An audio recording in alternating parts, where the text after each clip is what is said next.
is not functioning properly. I was just kidding about starting again that time. Beer's good. I'm done once I'm done with this beer.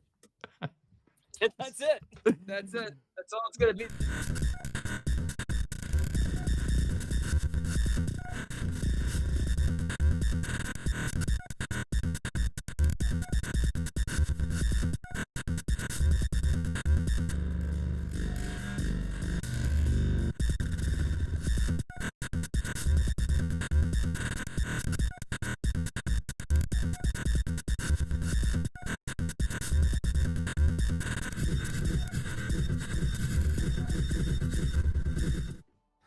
Oh my God. It's Thursday. It's exactly 7 p.m. as always, Eastern Standard Time tonight. We welcome Jason Sidwell to the Geeky Gamer Podcast. Special thanks to all our case letters and Mr. Interrupt, who provide the score, as well as our Patreon members. Yes, that's right, Patreon. You too can join our Patreon members. Join our Patreon so we can actually fucking pay for a fucking Zoom. Oh my God. Tim Roberts, Daniel Hulker, Nostalgic, and Natalia Cline all participate in our Patreon. This media is brought to you by Couchfire Media, but I feel like I should skip that part. And Twelve Replay Productions for whatever the fuck they do. The Geeky Gamer Podcast with gamers. Jason Sidwell. We're two gamers, okay? Plus Hulker, who's also a gamer. And I'm real mad. Ken is a tech junkie. Hulker, who are you? I am a Patreon of this podcast and of DreadLore in general. Are you going to continue doing that? Huh? Are you going to continue? I can stop. No, please continue. You're so quiet, by the way. You can't hear me?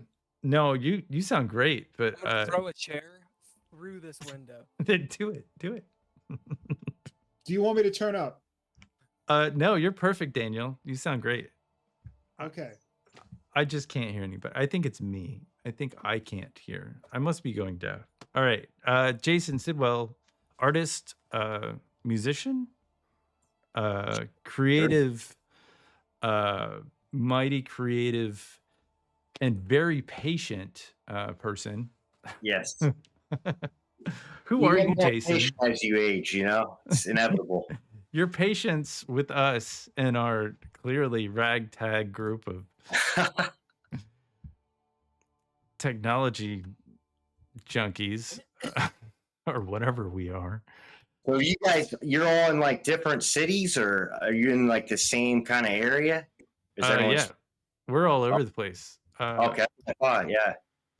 So it's hard to like link it up with everybody all the time. Yeah, I don't know what's going on. I think Discord was extra terrible today. But I think we're back. We're back to the basics.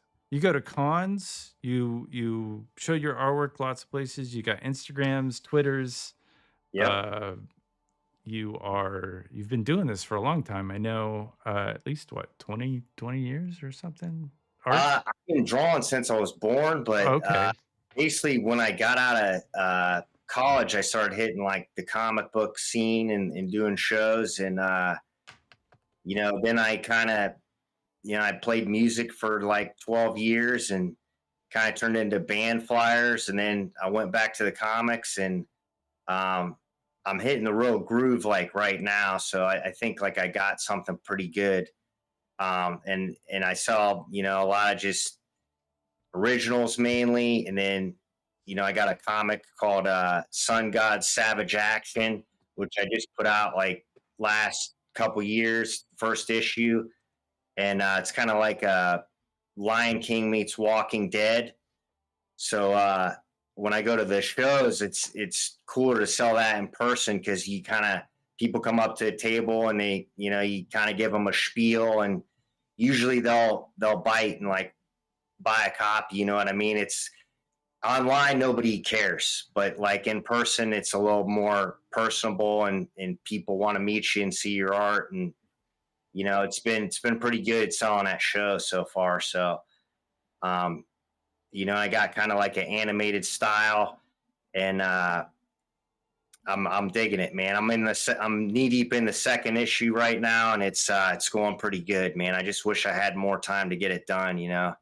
Can you tell Everything. us a little bit about the story? What's going on Yeah, in the comic? so it's basically like almost like primal Conan style. I can actually go grab the book here and just show you, because I don't think you're going to be able to pull up anything on the screen here. I'll be right back here. Oh, nice. Who's our sponsor tonight, Daniel? All right. So I had some people and corporations and even some nonprofits who are lined up to sponsor this podcast. But over the course of trying to get in contact with them, usually something would kind of go wrong with the video or the speakers, or I would try and email them and it would bounce back. And sometimes my computer would just kind of freeze up. My phone wouldn't always work. So we don't really have any sponsors tonight because I couldn't really set up a meeting with any of them that would kind of work, right? Some of them use Discord, some of them used Zoom. One of them even used ICQ, but I couldn't get that to work. ICQ. That's so sorry. any I guess we're kind of AOL IM. No, that shut down a while ago. It never shut down, Holker. We're keeping it strong. So sorry about your luck. Oh, you're cool, man. Yeah. So like right here is kind of the. I don't know if I can get in a focus here. Yeah, I got it. But yeah, you basically got the hyenas here, and they kind of went on a bloodlust rampage and like took over the jungle, and they've been eating everybody. And so you basically have like the lion and the antelope, last lion and the antelope kind of like team up, and they're warriors, man. They're killing off as many of the hyenas as they can. I call them like blood demons in this because they're just bloodthirsty, They've ate the lion's family, they ate the antelope's family, so it's kind of like a revenge story, right? Undead hyenas. I haven't breathed for 2 minutes. What the fuck are you doing? What have you done? I just it's like a horror jungle action, if you will. I had written down Lion King meets Walking Dead. What do you mean? You literally mean Lion King meets what? Pretty much. And then also like they do team up with a few humans, which is kind of cool. And then it turns into kind of like a Wizard of Oz type deal almost. Fuck yeah, man. Oh. But yeah, I mean, it's going cool. There's kind of like a little pinup of them right there, just looking badass. What the fuck? But so you have like Azra is a lion. He's it's almost like a Conan style Masters of the Universe. And then Kudu, he's like the last antelope. He's got the tomahawk there. Jesus. So is Azra the main character? Yeah, he's like the main character. And I got a few humans. The next one, I'm bringing in like an elephant character because it needs like a Gandalf almost, like he's like a wizard, So I'm just keeping it rolling, What's the Hindu god that's an elephant? Oh yeah, Ganesha. Ganesha. Yeah, it's totally based on that. Yeah. Fuck yeah, dude. Yeah, you got it. Okay. Yeah. Hey, Holy shit. Bill, will you change your mic? Because you're just not. No. No, you know what? I want all of the tech to go suck an elephant trunk. Yeah. Okay. No. Oh my god. But that's great. That's an interesting story. First, I would have done it. Hey, thanks, man. Yeah, I think it'd be like honestly be cool to just animated series, man. Like that would be awesome. But if you guys know a bunch of animators, which you probably don't, but I know one animator. That's me. nice. There you go. So, yeah, I definitely animate, and I would absolutely talk about doing some stuff. I have I enjoy your artwork very much. I've kind of gone through your Instagram, and I've been showing the book cover, and I guess you probably don't know that we are live on YouTube. It's weird that we decided to do that. We're usually a little bit more together.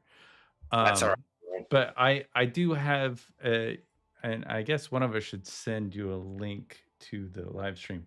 But I do have the cover, and it's a wild, very highly graphic, um,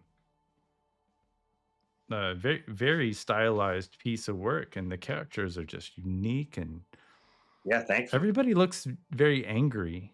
Yeah, Oh, it's cool shit. it's pissed, like a revenge tale, like I said. So, Yeah.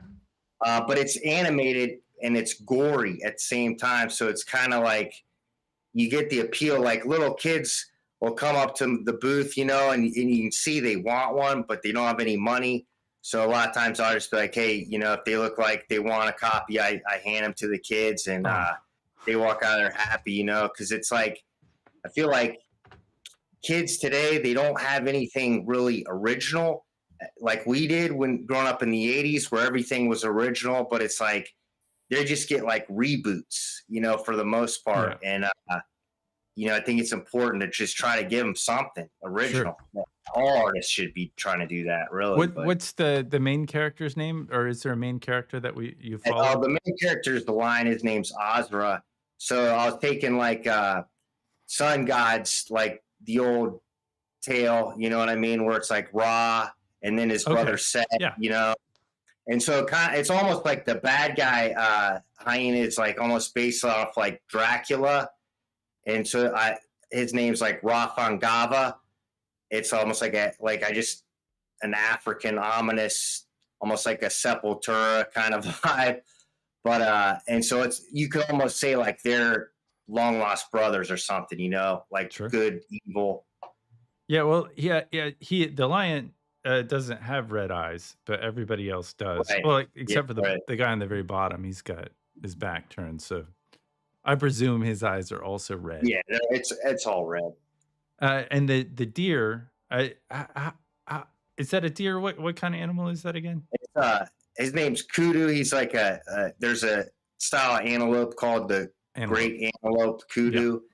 You've ever seen them? They got these massive horns. Yeah, those are cool.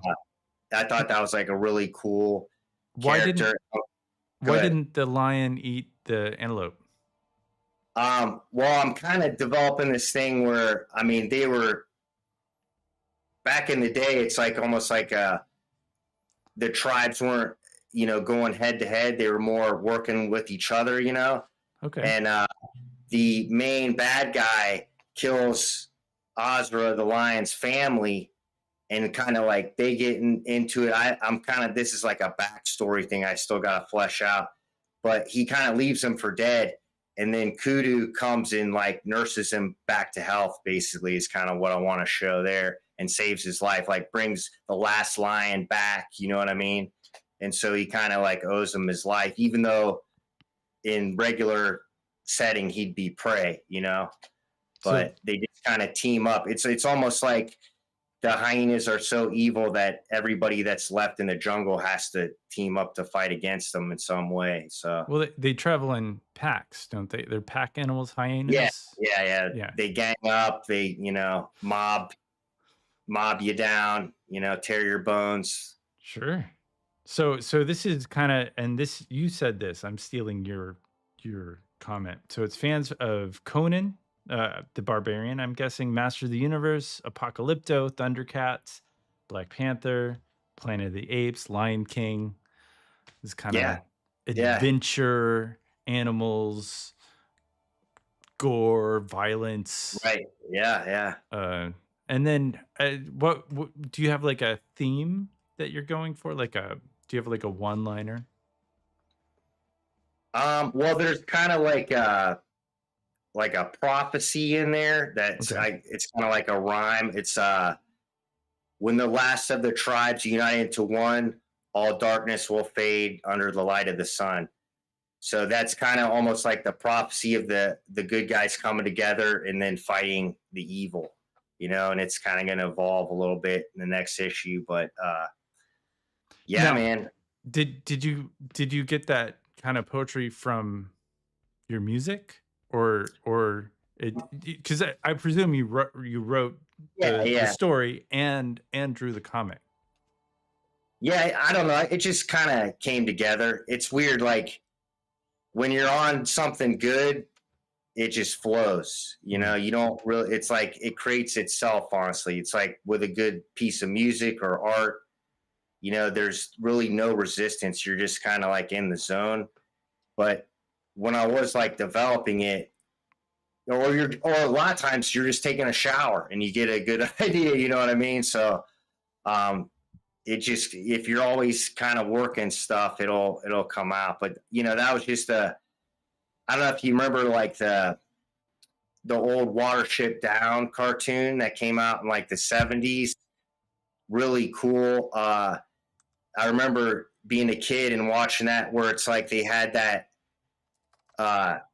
almost like ancient scene where it's like the sun, and it's drawn like really almost like Aztecian, and it like shows the rabbits. It almost shows like the prophecy there. That was like something I think like really inspired me when I was a kid. That just like the dark quality of that movie. Yeah, I don't know a whole lot of. I didn't follow Watership Down. It was kind of depressing, wouldn't it? I mean, I remember that much. It was like a war between. Am I right? It was like a war between rabbits and something else, or the rabbits were fighting themselves. Is that There's correct? it's a layered. It's pretty deep, man. And it was like, I remember seeing it as a kid, but it's really like an adult cartoon. You know what I mean? Richard Adams, I guess, wrote it. Yeah, it was. I think it's a famous book, and then they animated it in the late 70s. Yeah, and I think it was supposed to be. I don't know, but I think it had to do with World War II, but I could be wrong. Yeah, I think so, man. It might be all symbolic, just like Animal Farm or something like that. Yeah. Just something that you can introduce kids to the terrors of humanity early on. Yeah. There's some kill scenes in that where you're just like, whoa. Yeah. I mean, it's horrifying, Yeah.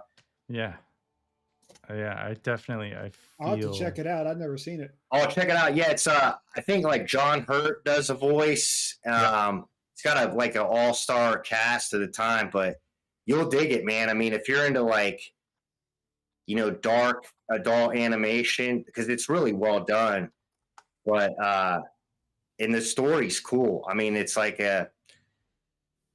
there's a lot going on. I mean, Watership Down, you say? What's that? Yeah, Watership Down. Watership Down. Yeah. The animation in this is like, it's really quite good. When is it? 1980 is when it the animation. Did they remake it? Yeah, I think they did remake it. But it's not as good as the original. The original, I think they remade it, but it's not 2D animation. It might be like or they watered it down. Watership. Sure. Yeah. Watered the ship down. But their teeth, I was not afraid of rabbit teeth until this. And rabbits are definitely, they're vicious animals,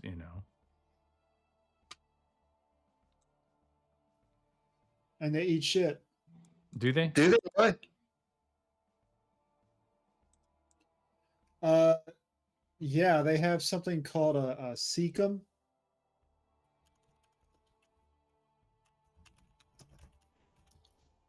And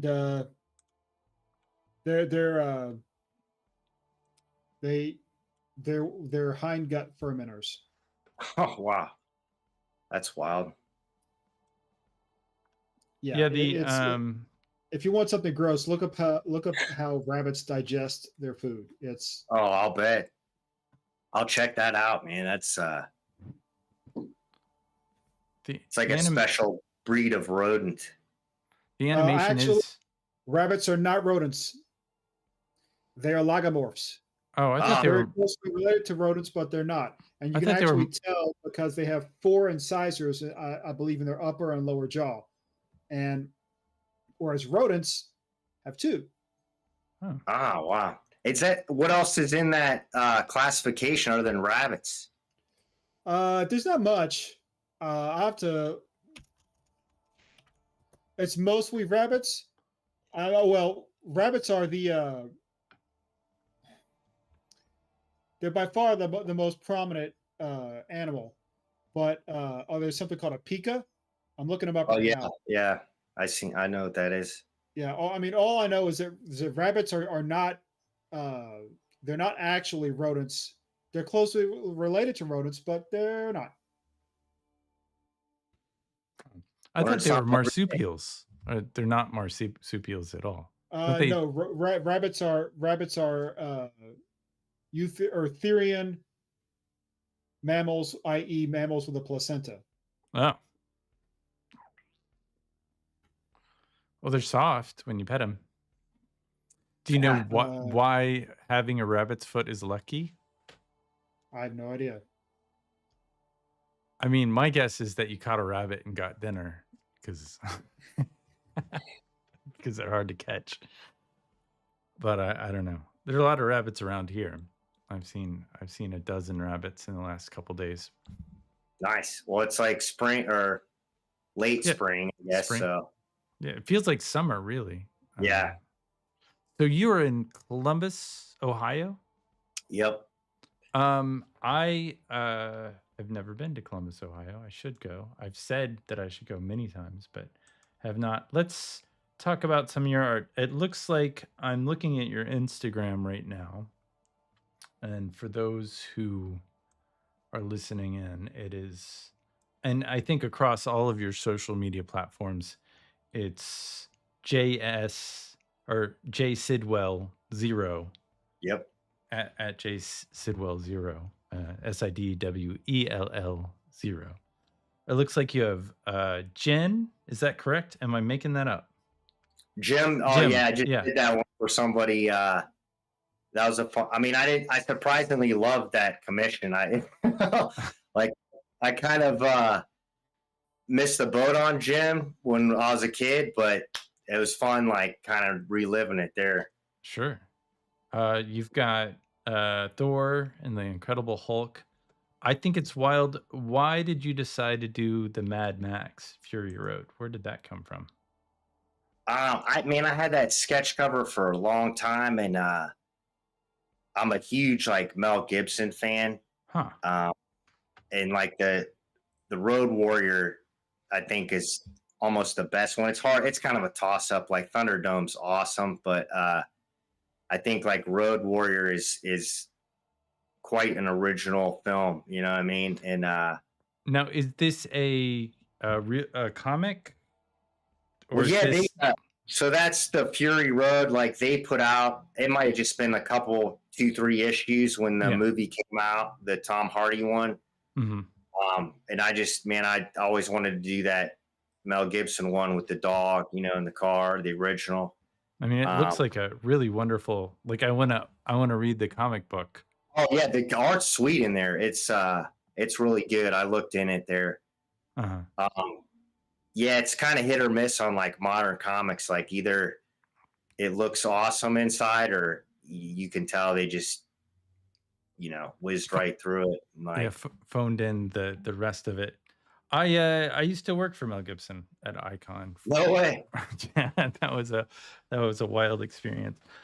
I really dig his kid, or one of his. I think he's got 5 kids. I worked with one of his kids. He was a super cool guy. I will definitely forward that to his son. I don't have a contact to Mel himself, but they look exactly the same. They look like Oh He yeah. looks like Mad Max from that Oh era. yeah, like the same era. Yeah. What kind of project were you working on there with him? Well, we were live streaming, so Just live streaming. Cool. It was fun. It was fun. I met Mel a number of times. I mean, we weren't like buddy, but it was definitely he was a wild guy. He would tell a joke though. He liked being the center of attention. I mean, there's no question of why he is an actor. He chose the right field for himself. Yeah. He's entertaining guy. I mean, what's really phenomenal, impressive to me is like his movies that he directed as well.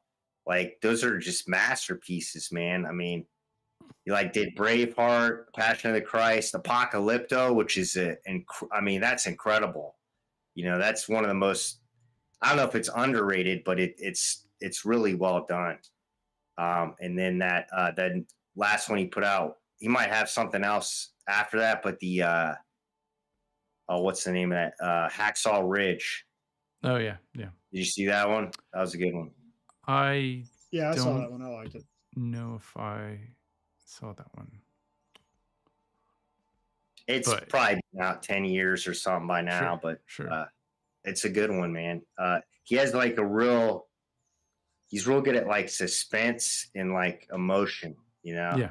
Yeah. I mean, like, because Braveheart, you know, there's parts where you want to cry, and then there's parts where you're just like so pumped up from the action, you know, and it's like he has that way of like, you know, too, when he's acting where he just like can like tug on your heartstrings and those like drama moments, you know.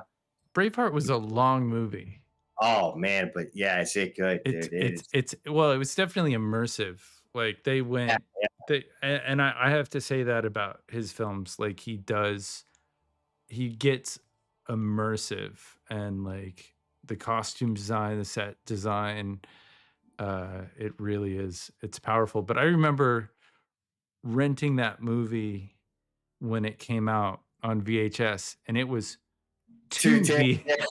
So you get through the first one, and then you know, go to the second one. Yeah. Yeah. But it gives you 2 chances to not rewind the tape. Right. Do you get fined double if you didn't rewind back then? I don't know. 50 cents or I mean, that's the one you return and you don't rewind it, and you're like, oh, okay, I'll pay the 50-cent rewind fee. Did you always rewind your tapes when you took them back? Are you probably? I mean, you know, I don't remember getting too many rewind fees, you know, growing up, but I mean, it's funny. Like I kind of went back to VHS. Like I still casually collect them now, just because it's like the sentimental value or whatever. And like I kind of got my basement where it's like almost like an old video store where they're kind of like laid out on the shelf where you can see each like cover, you know. VHS. I mean, that is reminds a medium. me of go ahead. Something that happened a few years ago where someone recreated a video rental store. That's cool. I saw somebody doing that online. I'm like, man, that's a cool idea. But the only VHS tape that was in that store was Jerry Maguire. There was nothing else. Yeah. It was like an entire blockbuster, but that was the only movie in that entire store. Yep. Someone bought up every VHS copy that they could find online and made a store out of it for a while.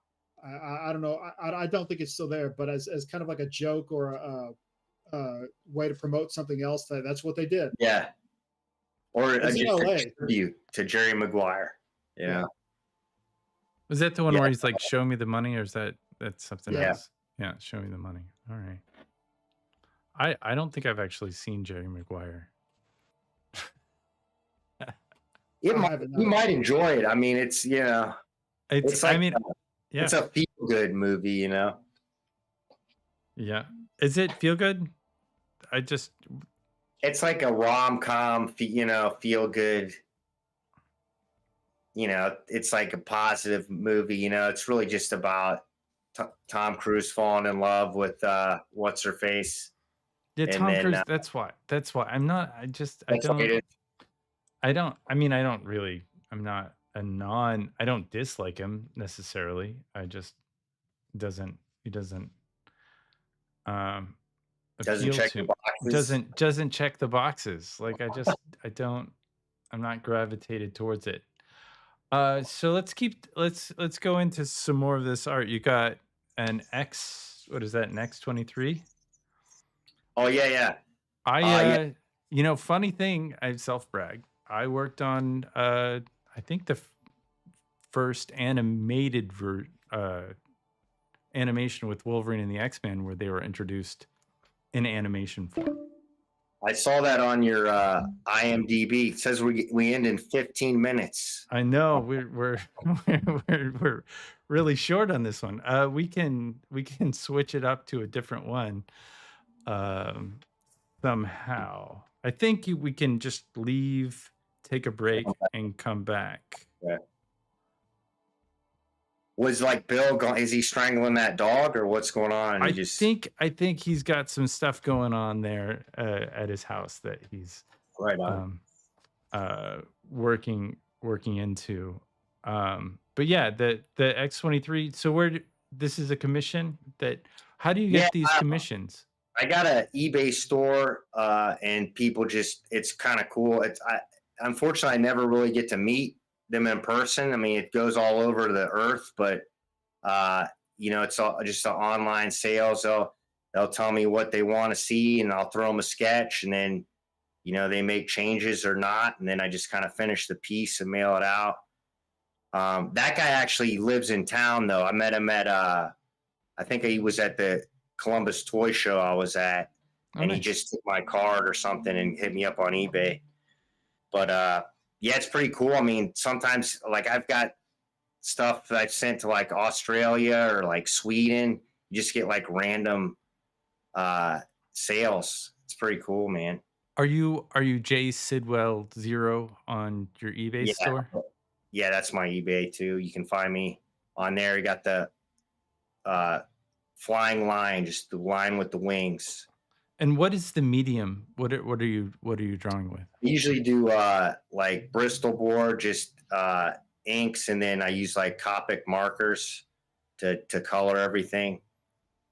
And then I start doing like a couple like acrylic Godzilla paintings. I started doing that this year where I got this little projector and I take like, I'll take some of the shots of the movie and I'll just kind of take them in Photoshop and like, make them a little more graphic and then blow them up on the projector on the canvas here.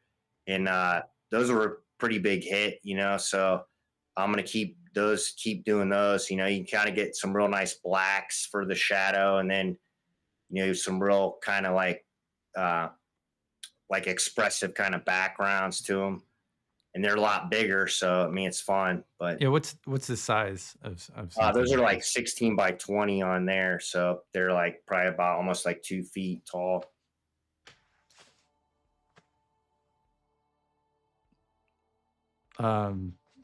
Did you have any questions, Bill?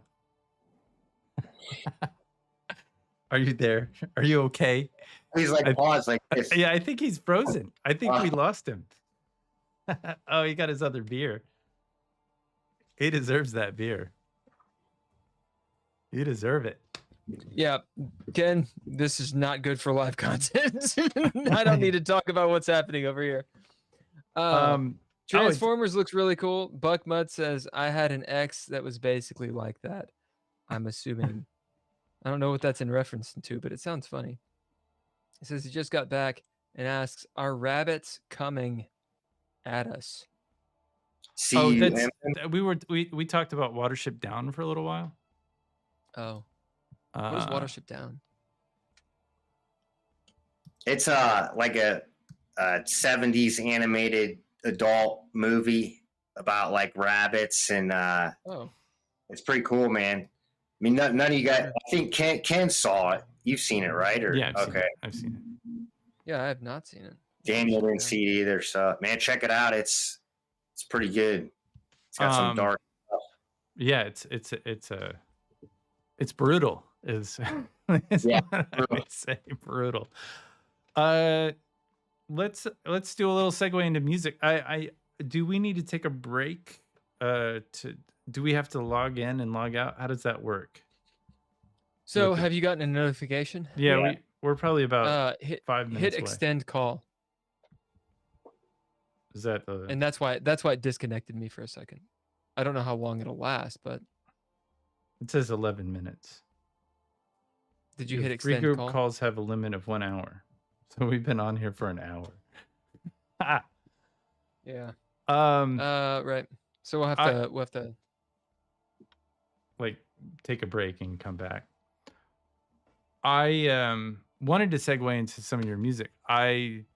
What kind of music do you do, or do you still play music? Are you still in it? No, I got out of that. Pretty traumatic ending to my last band, so I just kind of moved on, man. But yeah, we can talk about anything you want.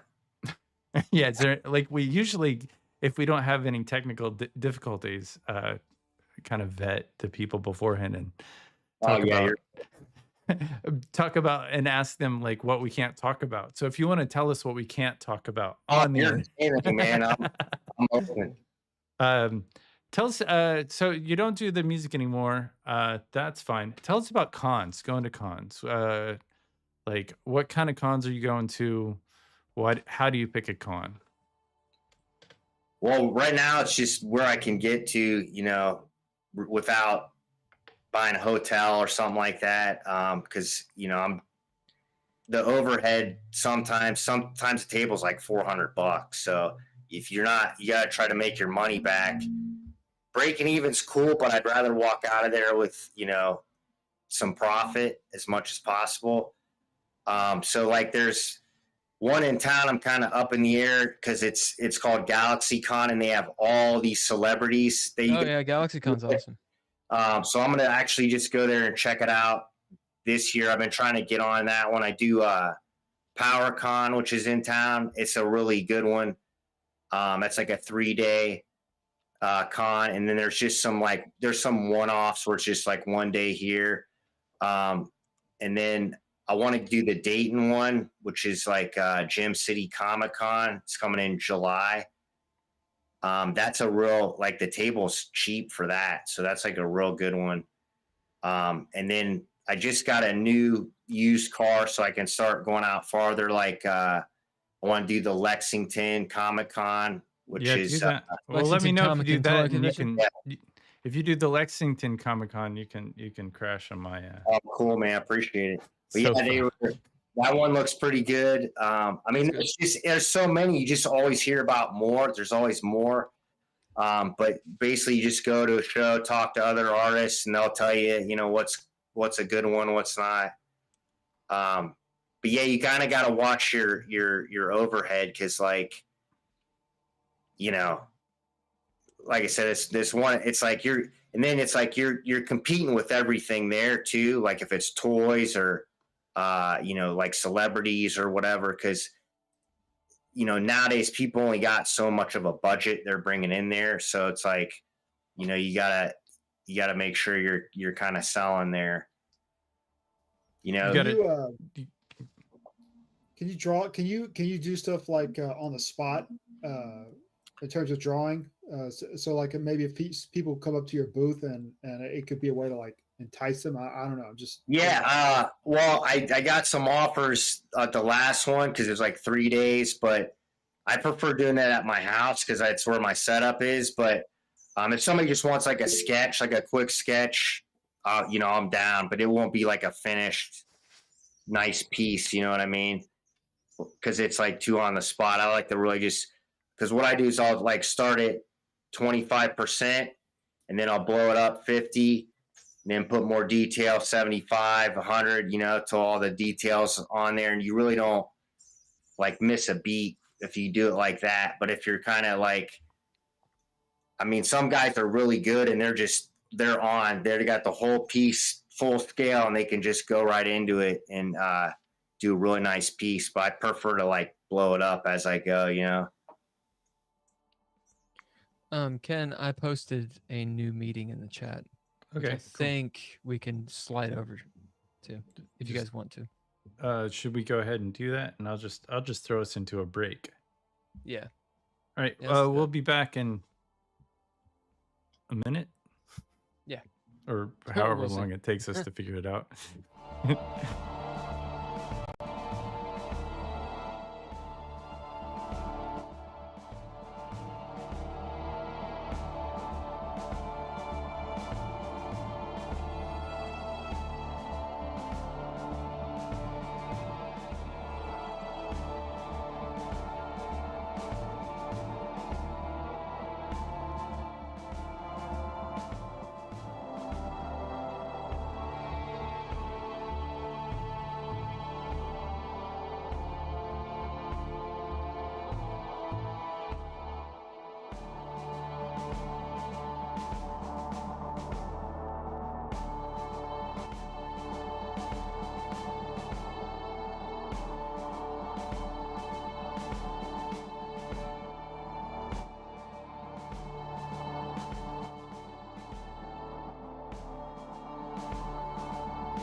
All right, that's pretty nice.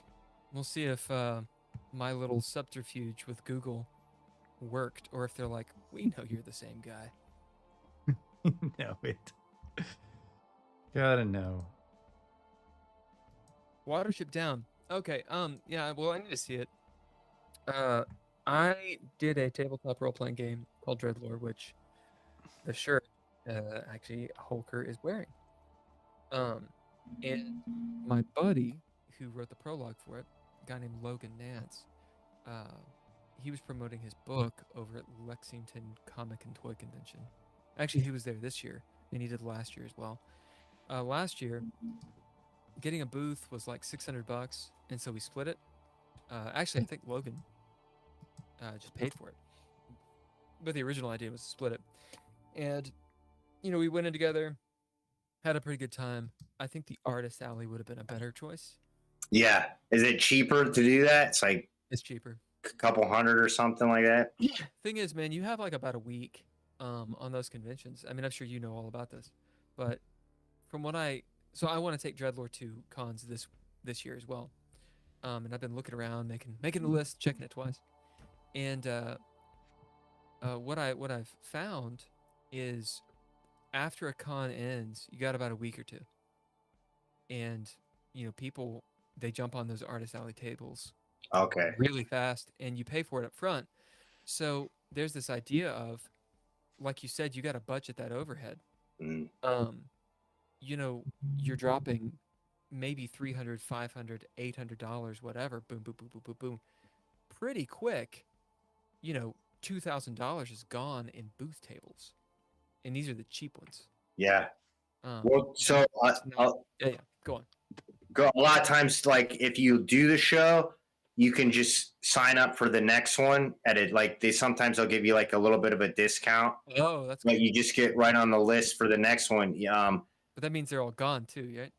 Well, that means that same people are getting the tables again if they did good, and so it's like, but once you're kind of like grandfathered in that sense, like you really don't have any issue. But basically, if you're not like just getting it as you go, you need to be booking about 6 months out at least, or more. Yeah, that's it fills up, man. Yeah, I kind of got shoehorned into the Lexington deal, and there's a couple other cons, like the smaller stuff I've been looking at, because, and I'd like, of course, your opinion. So you can go to GalaxyCon. Did you say that you had been there? I applied like last year, but I was like way too late. So I'm just gonna go check it out this year and see if I want to fork it over for the next one, because my hesitancy is like it's just so big and there's so many celebrities that you're competing with, and it's so expensive to like get in there and like whatever people are buying, and I just want to kind of get a feel for it before I throw down for like $400.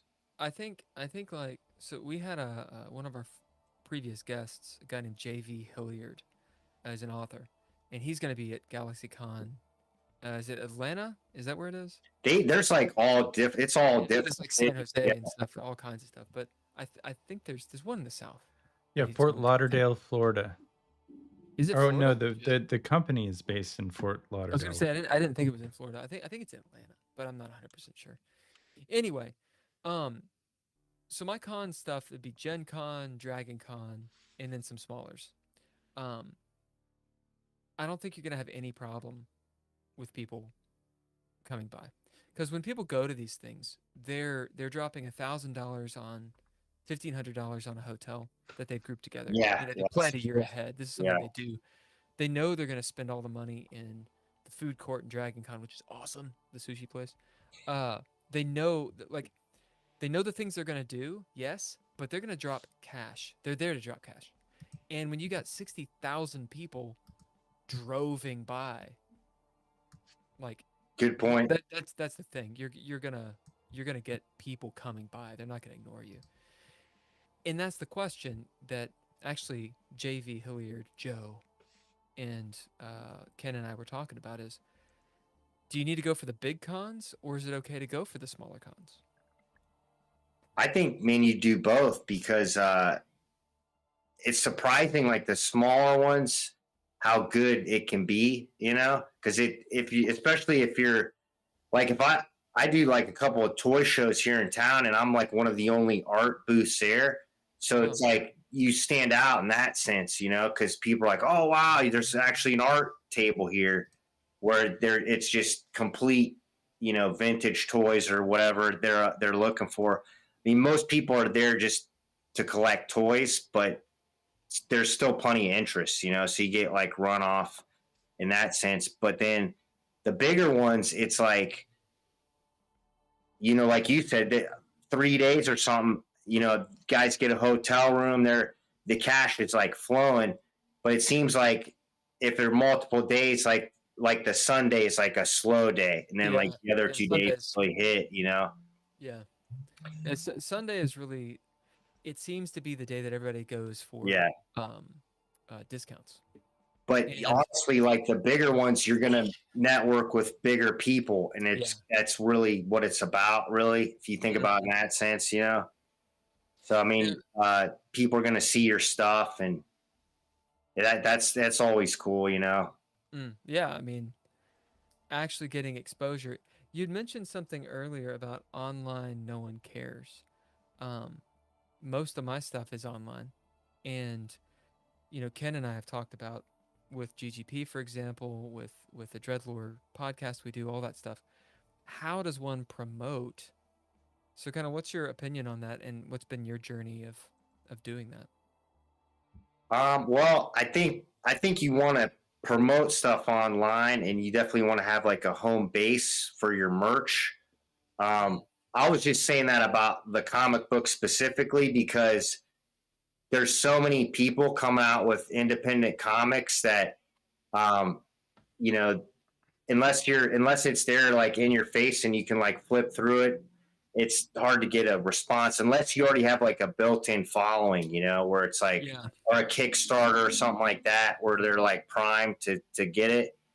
But like, I think in like your case, like you're building a following as you go, and you want that like home base for the merch, and what you guys like sell, like shirts and like stickers and stuff like that. So I mean, that's good. That's all good stuff. I mean, and then you can, double dip with the cons, take it to a con and sell it there too, and then leave your cards or whatever. And if they don't buy it there, they can come back around online and get it.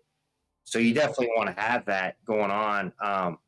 But just like from my experience, just with like people buy other art from me online, they could care less about like an independent comic. So in person, I can like give them the spiel. I can tell them what it's about.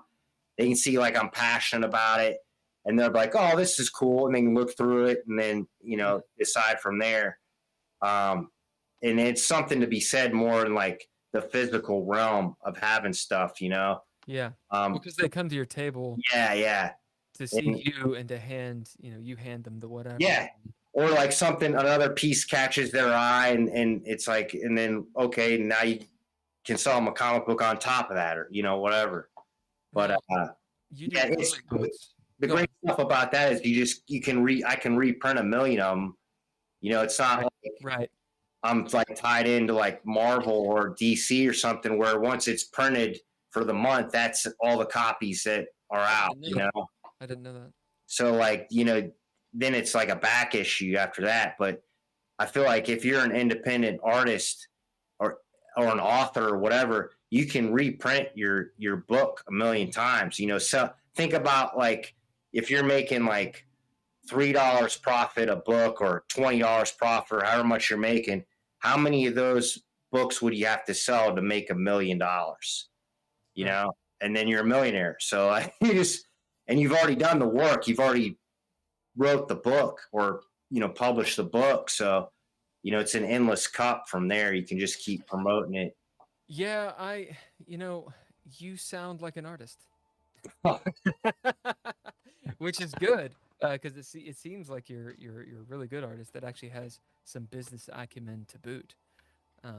Which those two things don't often come together. Yeah. Right? It's usually like the business person or the artist person that doesn't know anything about it. You actually anticipated my question, which was prints versus original art versus limited edition. Do you play around with any of that? The only thing I print is, like I said, is the comic, but I know people that sell their prints and they don't really dabble in originals. They do the one original or their digital art at comic art, and they, you know what I mean? So they rely on the print sales, but the prints sell just as much, as the originals. Like people just, if they like the piece, they're going to buy it. But for me, it's like, I don't really want to spend the overhead on a print that might not sell, that I'm holding on to. But I got a buddy went to college with, that's all he sells. And he does really well at shows. I mean, he sells like $10 11 by 17s and they go, man. He's just always putting something new out. So there's really it's just whatever, man. People, if it looks good, they'll buy it, or that, I'm sorry. No, hit it. And then also too, they can sign the print too for them to make it a little more personal. Like they got something special, so. Ken, you had anything? Yeah. What about, we were talking about going to cons and other alternative meetings. Have you put your thoughts in, because you have such a wonderful, like clean, very anime, or it's very certainly graphic design quality that really pops. Have you thought about doing a card game or a board game or some kind of? Oh, sure, yeah. That would be cool. I mean, it sometimes you'll get like a random job like that.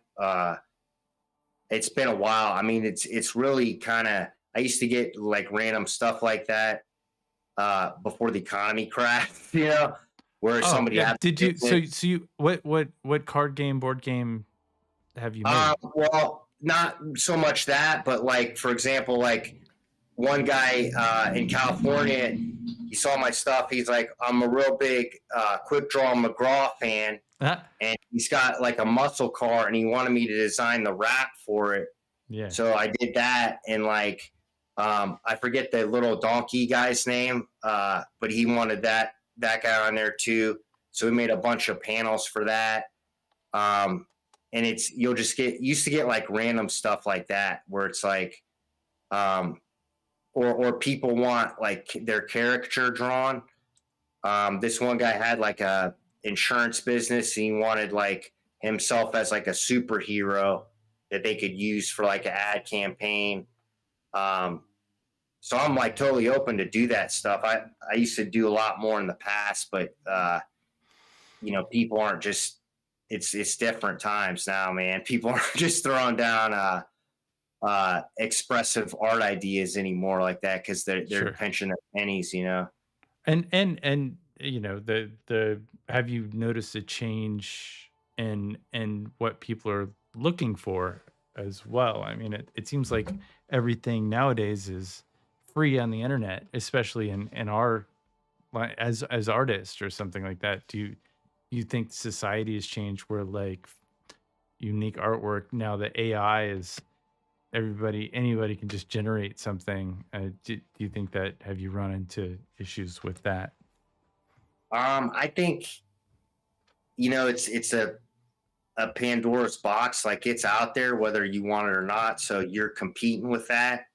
But there's always like it's weird. It's like the old schoolers, they still want the traditional stuff. Like that's where they see the value.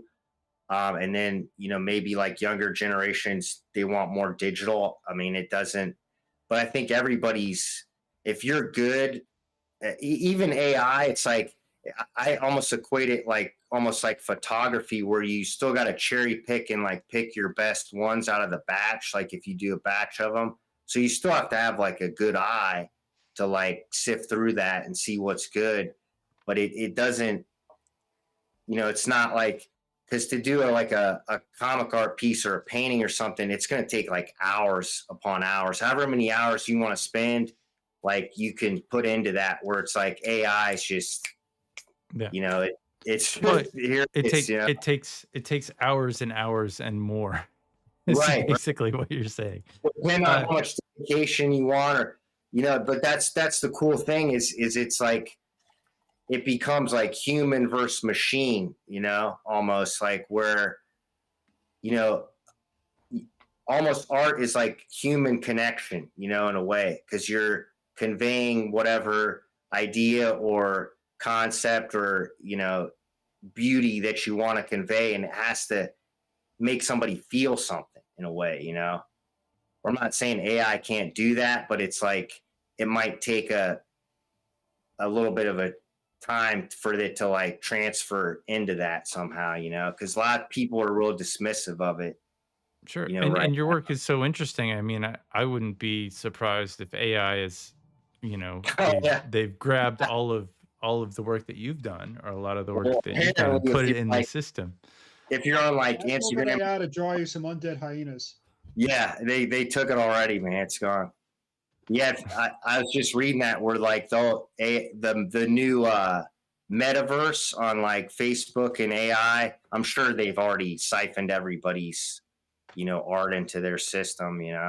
Sure, because everything that we post becomes their property. And do you hesitate at all for posting stuff? It's kind of like it's like we have to use social media. But then if we post to social media, like they take the, all the rights or whatever, or fractions of rights. It's definitely that's a downer thought. Weird, man. Like in my case, it's just I'm doing a physical copy and then I'm scanning that in, so it's already kind of out. Somebody, it's shipping to somebody's house, or sure. Or I'm trying to just sell the piece, but I think that's the difference. Like if you have like a physical thing you're selling, they can have the little reference pic. I already finished the piece, but I just think of it like promotion, man, because you kind of want to keep drawing people in, or at least, like I was saying earlier, have like a home base where you can reference.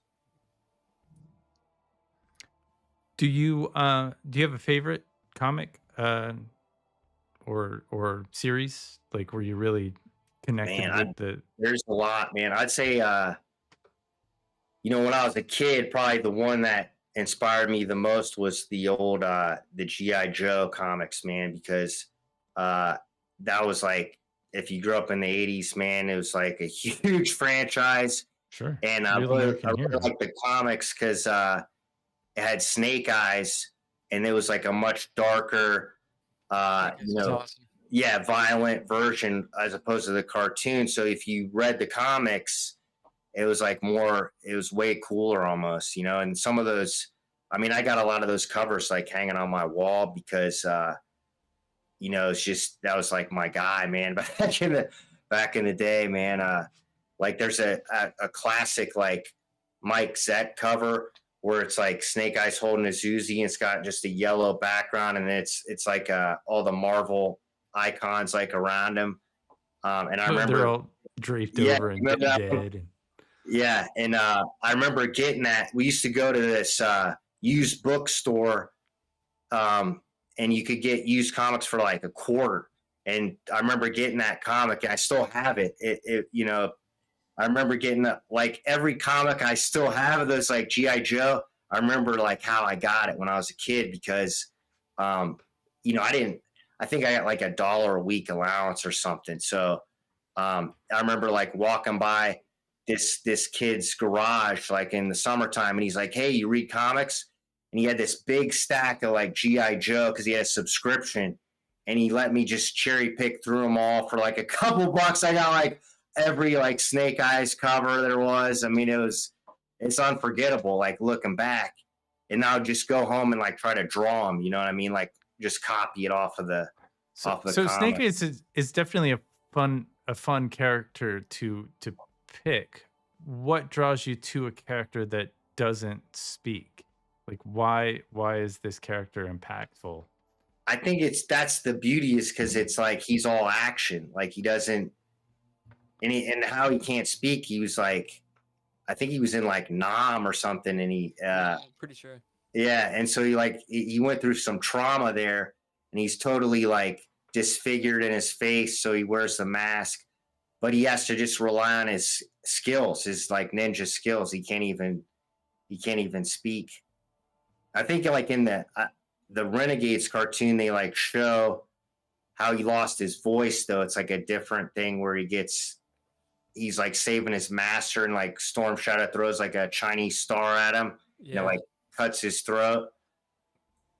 Which that was a great series too. The G.I. Joe Renegades, man. They did a good job on that.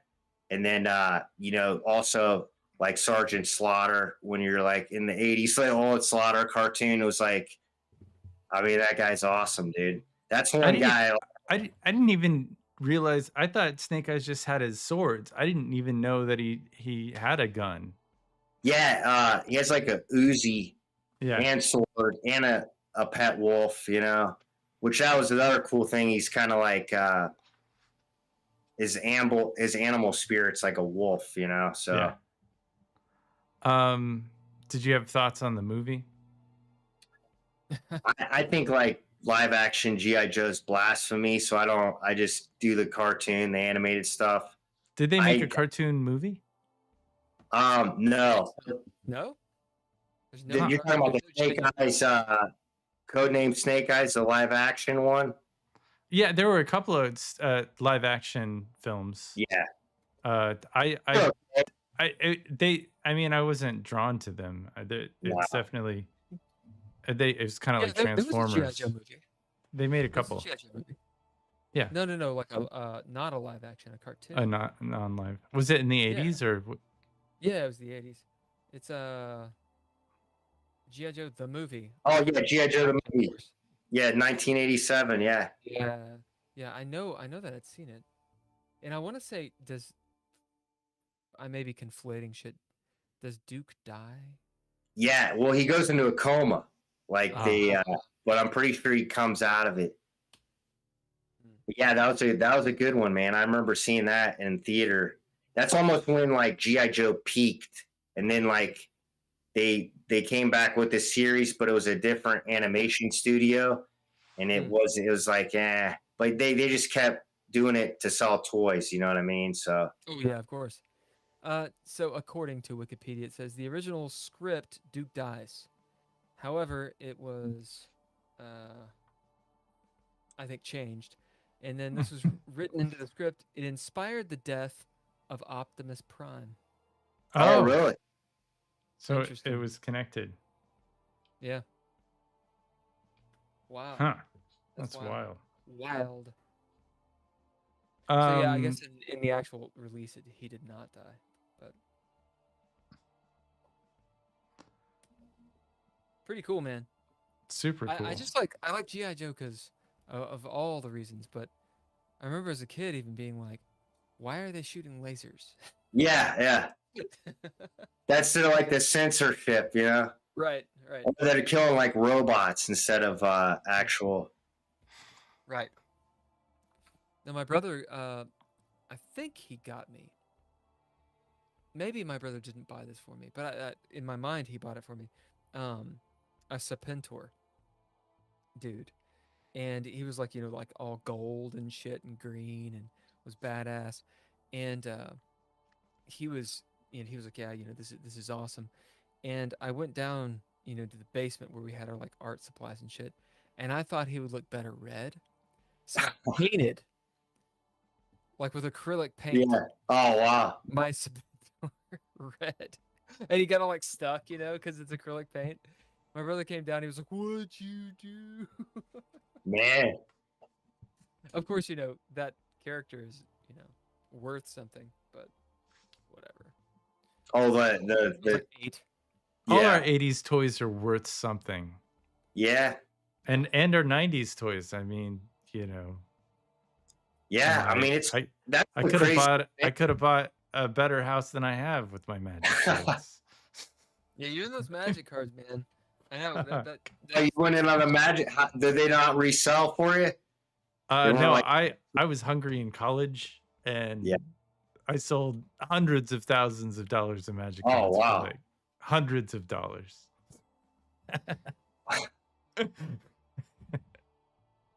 Yes. Such is life. Holker, have you ever collected anything? I mean, other than the tiers. So yes, I have a collection of Wesley Willis CDs. Nice. 18 of them, originals. Yeah. I mean, I collect CDs in general, so I have probably several hundred of them that I've accumulated over the years of artists that I like, as well as just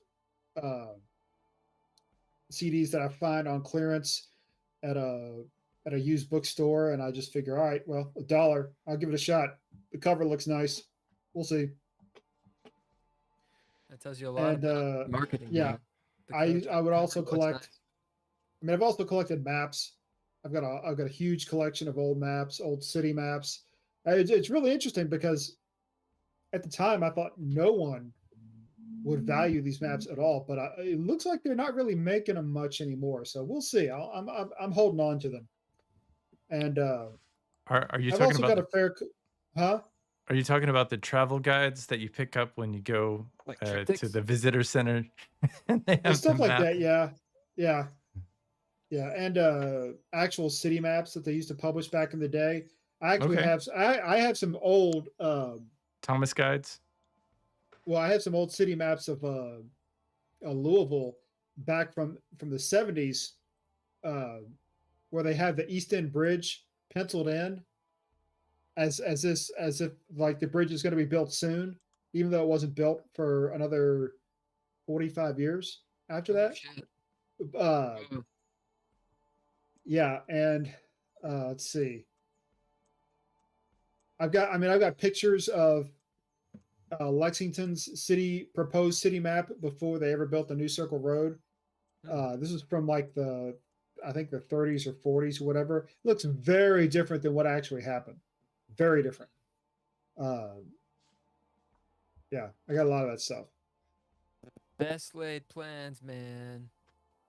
That's cool, man. I mean, it's crazy because the map stuff, it'd almost be a relic because everybody just gets directions off their phone now. So it'd be interesting to see if that ever goes up in value for you, or just there's some kind of market for it, down the road. Pun intended. Yeah. Yeah, we'll see. I really like older, really old. Yeah. City maps that kind of show a city as it was. So I try and find them. If I find them at an antique store, I'll buy them up. Interesting. So with collectors, are they doing it to because are they doing it to collect? Sounds like a vapid question. Because they for some reason love whatever this is, or are they doing it to sell? You know, like Beanie Babies. Like, did you like Beanie Babies? Well, I think in order to be effective at collecting for profit, at some point it really helps if you are collecting because you really like the product for its own end, and then you just acquire a really deep knowledge that at some point you could probably use when you have a little more disposable income to buy and sell whatever product that you're into. If I mean, assuming you're not more attached to the products that you're collecting, because otherwise you'll just probably keep it. And I mean, I can't blame someone for that. But I figure at some point, for someone to have done it for profit, they had to have done it as a passion. It would have been, it's a really good way to just sort of learn a lot about the product and like it. I mean, I assume the same would be for, say, a comic book collector, to know what's valuable. At some point you probably knew what you liked, and you have a lot of reference knowledge to draw upon when you get into it. A collector doesn't paint their G.I. Joe red or blow it up with a firework. I mean, the cool kids do stuff like that, or we would like unscrew them and then change the parts. You know, you could make like a Frank Joe, but you know, I mean, you know, it's just like cutting the hair off a Barbie or something. You know, it's same kind of thing. You just want to play with. You just want like experience. Barbie. When it grows back, that's the start of a horror movie. When the G.I. Joes. Do you put editions out on your comics? Yeah, well, so I just mark it like first printing, or, you know, when I get to the second one, it'll be separate, like second printing. So that's usually how they market, you know, in the industry. So it's like the first printing is the most valuable, and then, you know, the subsequent ones are less. You know, it's like but that's, you can still just keep reprinting them, you know, like so yeah, it's kind of cool. Like I had a couple of guys, like you're saying, they're staying in a hotel. They're from Honduras. Oh, yeah. And they came up and they're like, saw a comment. They're like, oh, they're like big Ninja Turtles fans. They're like, we got to get the first issue because this might be worth money someday. Yeah, sure. And I'm like, yeah, this is the first print, you know. So yeah, they're real cool. And then, you know, like that's cool too when somebody wants you to sign them. So like, you know, you feel important there. Like they appreciate your work. You know, they just want like a signed copy. Does that increase or reduce the value? I mean, if you have a famous person. Yeah, if you're famous, I mean, yeah, I mean, it's, and then like the other thing too, people get them like graded, which they'll pay, you know, however much to send it into like a grading company, and then they'll send it back in like a nice plastic case with like a 9.5 or out of 10 or whatever. And then you can I mean, I seen Todd McFarlane graded comics where he signed it. It's like $1,500. So, I mean, and he's still alive. So it's like, imagine like if you had like a Jack Kirby or something, you know, it's almost like once you're dead, it's goes up infinitely more, you know? So I went to art school and they were like, your art will be ×4 when you die. Yeah. So $4 whole dollars. Right. You don't see a dime of that money. You're dead. You know? Yeah. No, I got two of your big paintings. He said paint over them. It's like, no, I'm waiting until you're dead, buddy. I'm gonna sell them. Yeah. I got the rest. I got the amp though. You did get the amp. That's right. Yeah, man, it's a thing. It's a thing. Like, when you're doing artwork, right? So I'm assuming you do art because you love to do art. Yeah. I just been doing it since as long as I can remember, man. But you know, in a way, it's like it's a process, but it's also like therapeutic, you know, like Yeah. you get in the present doing it. Yeah, I But you really have to like. have time. and What was you gotta that? have- You Oh gotta yeah, have time, you gotta make time. space Hmm. to do it, right? Yeah. But Well, you know, how do you accomplish that? once you get it set up like a system, you gotta. I mean, there's no. All you gotta do is like clean up the, you know, the excess. But yeah, I forgot my next point was gonna be like man, I kind of just had a brain fart there. I was Dude, I understand. gonna go on a tangent there, but I do what I was that gonna too. say. You'll get it. That is okay. All right. It's us literally about every 5 seconds. So I'll continue talking. You'll remember it. Do it. Right. Here's a profound question. So you decided to do art. You do it because you love it. Why?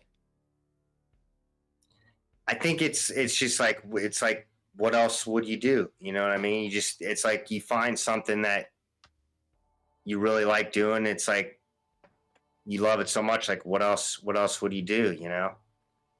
And you stuck with that for a long time because you started when you were a kid. Yeah, yeah. Well, you know, it's kind of crazy. Like when I remember, like in 4th grade, I sold like my first commission, which was like you know, Jessica Rabbit and Roger Rabbit, you know, and he's like, you know, make her tits big, you know, and like gave me $2 or whatever his lunch money was. And it's kind of funny because like really nothing else has changed. Like they still want the big tits, you know, or like the sexy babes, you know what I mean? So I think like early I found out like you can make money doing this, you know, and then you're also inspired by a lot of cool stuff that was already out, you know, and like And inspired by the, yeah. That's wild. I was drawing in 3rd grade, and I remember I think it was like the Kool-Aid Man. Yeah. And this dude, for the class, he saw my drawing and then he drew the Kool-Aid Man, and I was like, oh well, I can't draw the Kool-Aid Man anymore. He stole your. He just copied you, like he stole my Kool-Aid Man, Yeah. man. Well, I was never really particularly good. Like no one was asking for commissions. So you've been enterprising since elementary school. Yeah, well, somebody just planted a seed, you know. It was like that's all it really took, you know. It's like I think, you know, I'm sure all you guys can think back like a point in your life, like why are you doing what you're doing now? And there's something in your childhood that like kicked it off, you know. That's the highlight right there.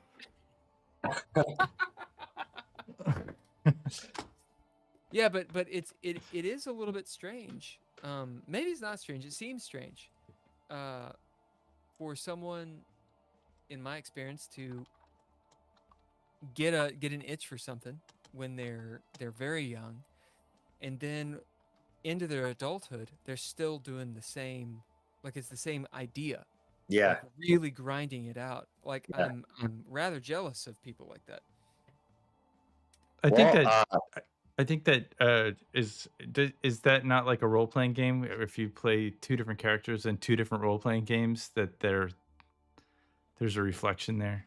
Not to conscript your question, I just wanted to ask you a question about your question. Are you asking me or him? You. No one wants to hear what I have to say, Ken. Come on now. So what's the question? Basically, if you create a role playing game character, all your role playing game characters are eventually going to become the same because they're you. No. I don't think so. I mean, I think that's I can see where a person might say that. I'm sure it's happened, but I think that would be similar to saying something like, "Hey, Jason, are all of your characters you that you draw?" I don't think so. I mean, I don't know. Do you dig where I'm going with it? Yeah. I think what I'm trying to do is like more symbolism. But I'm sure there's like aspects. So it's like if you take yourself and you divide it up, like almost like think like the Wizard of Oz, like the Cowardly Lion. He wants courage. The Tin Man wants a heart. The Scarecrow wants a brain. So it's like you're almost sectoring out like aspects to what'd you say, like emphasize in a certain character. So maybe like the lion represents strength, the antelope represents like willpower, or something of that nature. And then you can kind of think of it like that. But one of the main things really good artists do is they use symbolism, and you see that a lot in like movies, where a really good movie is past the point of the character, like the character represents something, at the end, or it gives you some kind of like revelation when you're watching it, so like take Godzilla, for example. Like he would represent almost like a chaotic neutral, because he's also like a guardian of Earth. You've been playing some D&D, haven't you? Yeah. But you know what I mean? Like Godzilla, he's perceived as evil, but he's actually almost like an enema for Earth or something, where he like cleanses them. You know what I mean? Cleanses like the so it's like you can't like root for Godzilla in the Godzilla movies. It's like, because screw these stupid humans. You know what I mean? He's just they're working against him. He's like got their best interests in mind, but they want to. Yeah, I dig it. And then he turns out to be like a good guy, kind of. He's almost like an anti-hero, I would say. Yeah. Ken, maybe just Google. Yeah, Google Meets hates you for one, and did you see Godzilla -1? I think that's been in. I watched a good bit of it. The little Mac things. Everybody do this. No, I can't do freeze frame like that. I just can't do it. I think it's the wrong app. It's not gonna do it. It's just not gonna do it. I don't have it anymore. This I've ain't lost Discord. I can't do my moves anymore. I hate Google Meets. It also doesn't like Bill. He's out. I'm like, I'm out. Yeah. So Godzilla -1, how do you think it compares to, say, some of the other Godzilla films? Have you watched some of the other ones? Oh yeah, I'll watch as many as I can. I'm a massive fan of like the like post 2000. So like Final Wars is like my all-time favorite, and then Tokyo SOS, Shin Godzilla, awesome. You know what I mean? But I did the CGI. It's like hit or miss with me, but I really like the new Kong Godzilla Empire. Man, that was like really enjoyable. They did a good job with that. And so you're into the what? Do you think that maybe Jurassic Park was some of that in there? Do you think there was a connection with their storyline versus Godzilla, or do you think that is a completely different? Good question. I feel like maybe Michael Crichton. I mean, you'd have to ask him, but Yeah. I feel like that's more dinosaur based, because he's running the gamut on like the species of dinosaurs. Sure. And but I like, mean, do the that- connection of yeah, big monster and I'm inspired him. If you watch that, there's like a commentary on the first one where the Tyrannosaurus is, the nighttime car scene where he comes out, and they're saying like they used I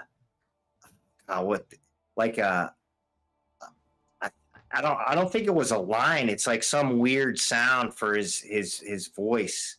I forget what they said, but it was like they just sampled something like a real animal. Yeah. William is fierce. This is a technical. We don't usually have this many technical difficulties. Oh, Oh, he's that's cool. back. Yeah, it's usually not this bad. He's back. Look at that. I'm just gonna do this. So So yeah, it's stuck there. the internet only wants happy people. So if you're not Right. happy, it's not gonna let you on. What the hell, man? Come on, Google Meet. Stop sweating me, man. So, Jason, Go ahead. I know I'm like jumping in here, but I'm about to get cut off anyway. By Oh, the you're good. internet. You look like the dude who plays the Punisher in Oh, really? Yeah. in the Daredevil series. Oh, John Bernthal. I don't know. He's an awesome actor. He's also in Yeah, he's Bunkum good. Street, or The He's Wolf of Wall good, Street. man. I think. He's great in Wolf of Wall Street too, like that. He does a really good job. Exactly. Yeah. Anyway, that's all. That's all I got. Yeah, they should cast him in a Godzilla movie. It looks like we have Godzilla! Your call ends in 15 minutes, one. so we can more extend 15. again. We got 15 minutes right now. Good. They should cast him in a Godzilla film, I guess. Godzilla! That would be extra. Yeah. Uh, John Bernthal. Yeah. Good. Did you so we talked Comic Cons, we talked AI, we talked music. Growing up in Columbus, it's a pretty big town, right? How many people are in Columbus? I think it's like 800,000, 850,000, maybe. It's like growing. It's like supposedly one of the fastest growing cities now. So it might be more. So it's a growing city. It has a scene. Do you think your experience is because you grew up kind of? Would you consider it a city, a small town, a medium-sized city? Yeah, it's a pretty small city. It's weird too, because like it's mostly like outskirts. Like the downtown closes at like 5 and 6 p.m. You know what I mean? Like unless you work down there, there's really not much going on. They have like some bars and stuff, but like the primarily just closes down. So everything's happening around like Ohio State campus and like, outside of there. And then there's like subsects of Columbus where you can go like north or south. And it's like it's totally like almost like a different city. It's like a different type of person lives there. Yeah. Do they have like a scene? Is it kind of like a so there's and then like too, when you're just driving in Columbus, there's like a really rich neighborhood, and then another block's like a really poor neighborhood. So it's like really sporadic, just depending on where you're going. And they're like right butt up next to each other, so it's a weird. But yeah, I don't think, it's just, I grew up here, but it's apparently it's not the safest place, but I just feel at home here, for some reason. But whenever I leave town and like come back, I kind of get relieved, because I get to go to my place and relax, Sure. just how it is. Have you ever been to a place called Otherworld? Or heard of it? Was that like a goth bar type thing, or like? No, it's like a immersive art experience. I think it's Okay. what it's called. Let me look at it. It's in Columbus. Otherworld. There's one in Philadelphia and there's one in Columbus. And it's like this virtual kind of trippy art experience where you're walking through some wild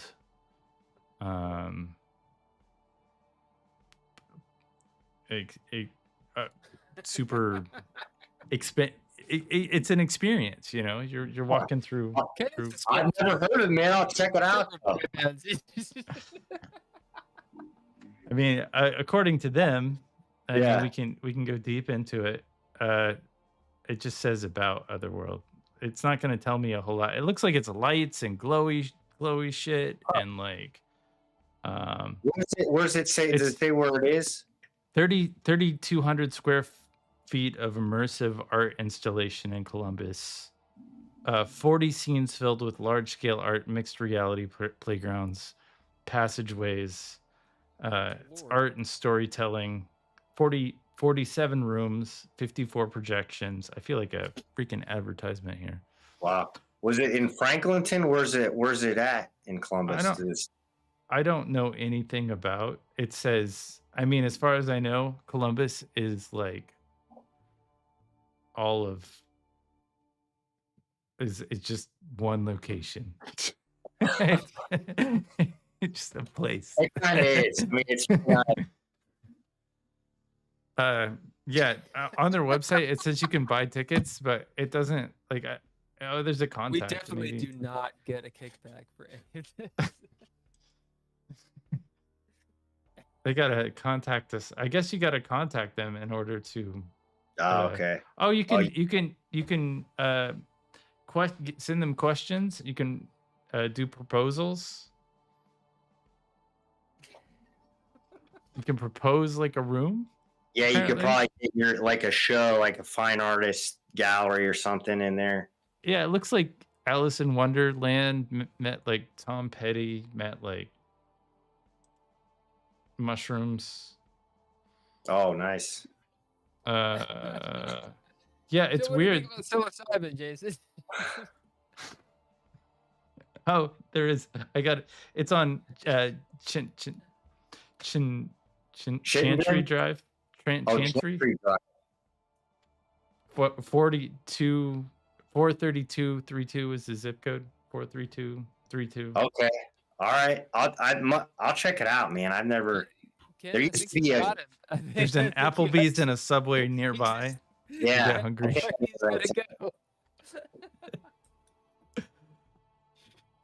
The Diesel USA group.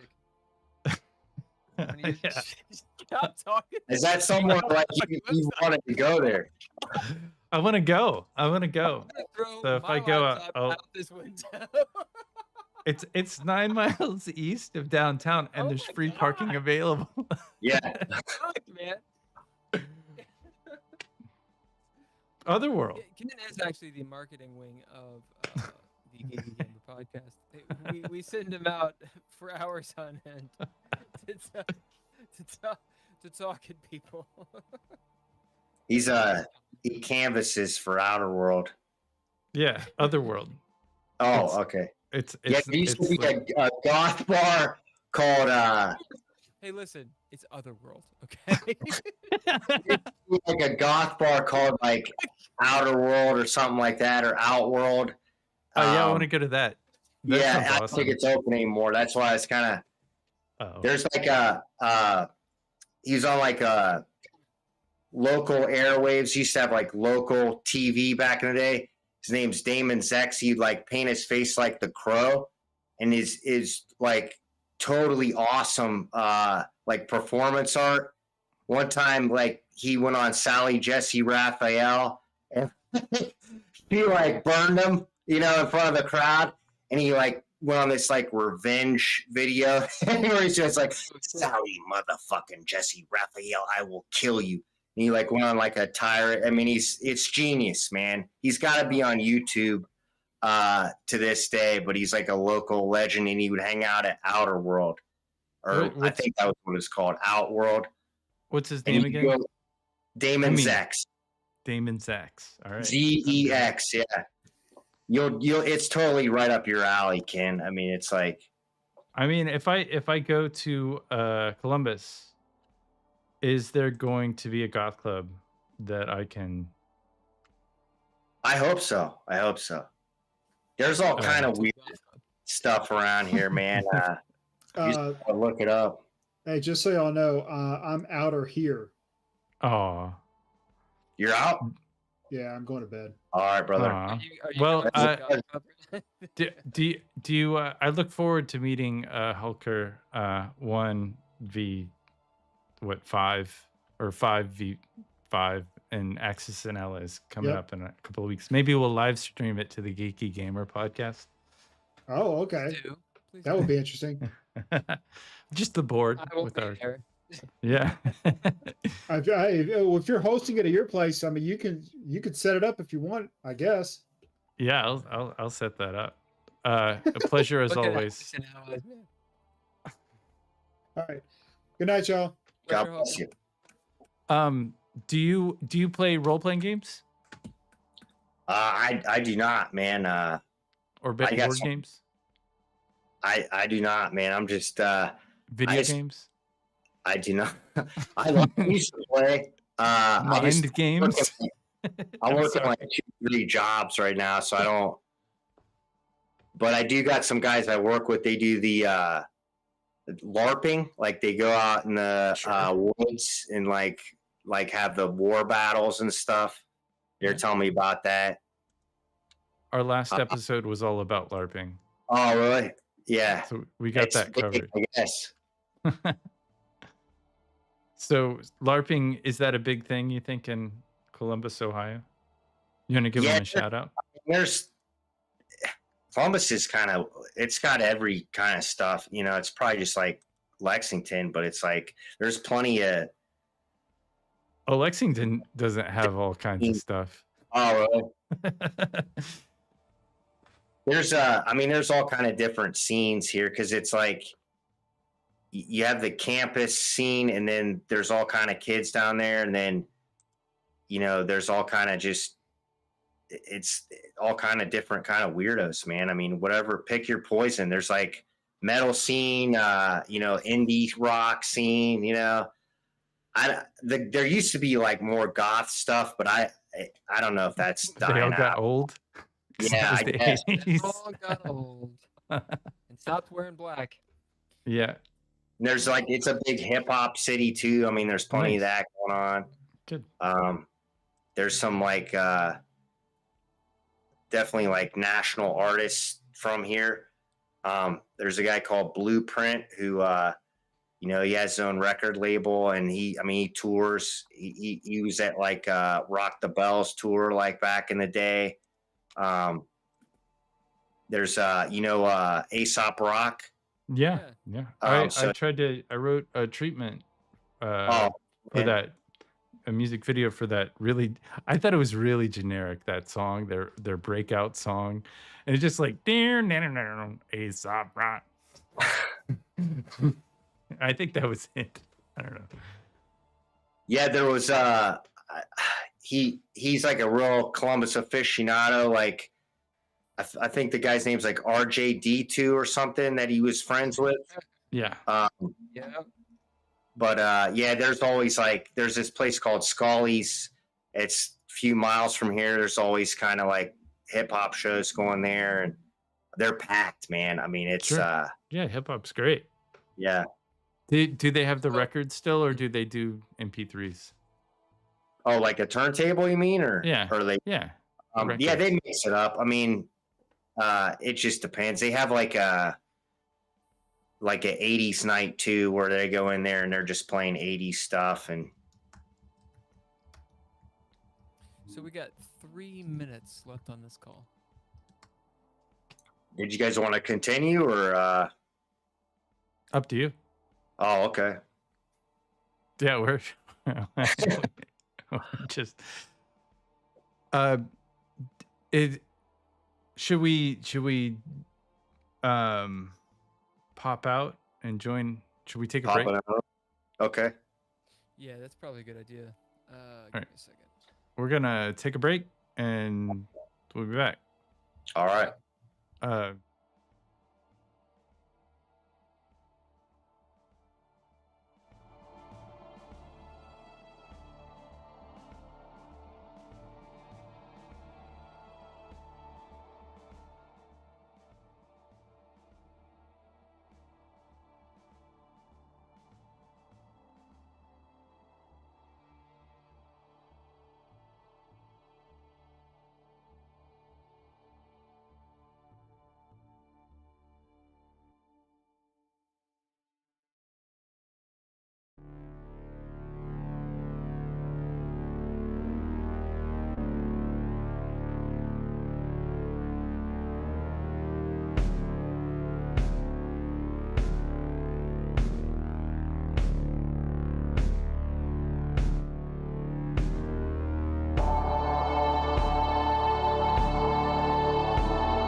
Okay.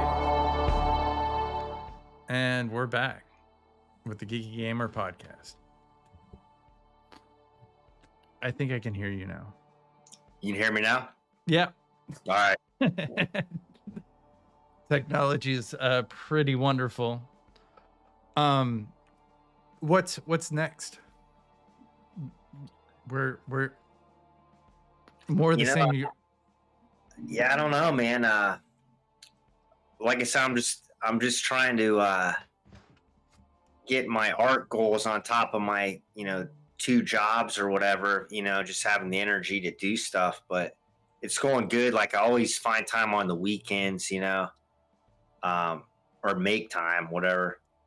But yeah, it's been going. Like, I've actually been, a lot of people been buying commissions. Like, this is a good time of year. So, it's pretty consistent, man, which I was kind of having a problem with, like earlier this year. It's like you'll get like runs and then just die, just dies, So does that have to do with the time you put into it? You mean like the runs or like? Yeah, well, yeah, you're hustling, you're getting the art out there. Yeah.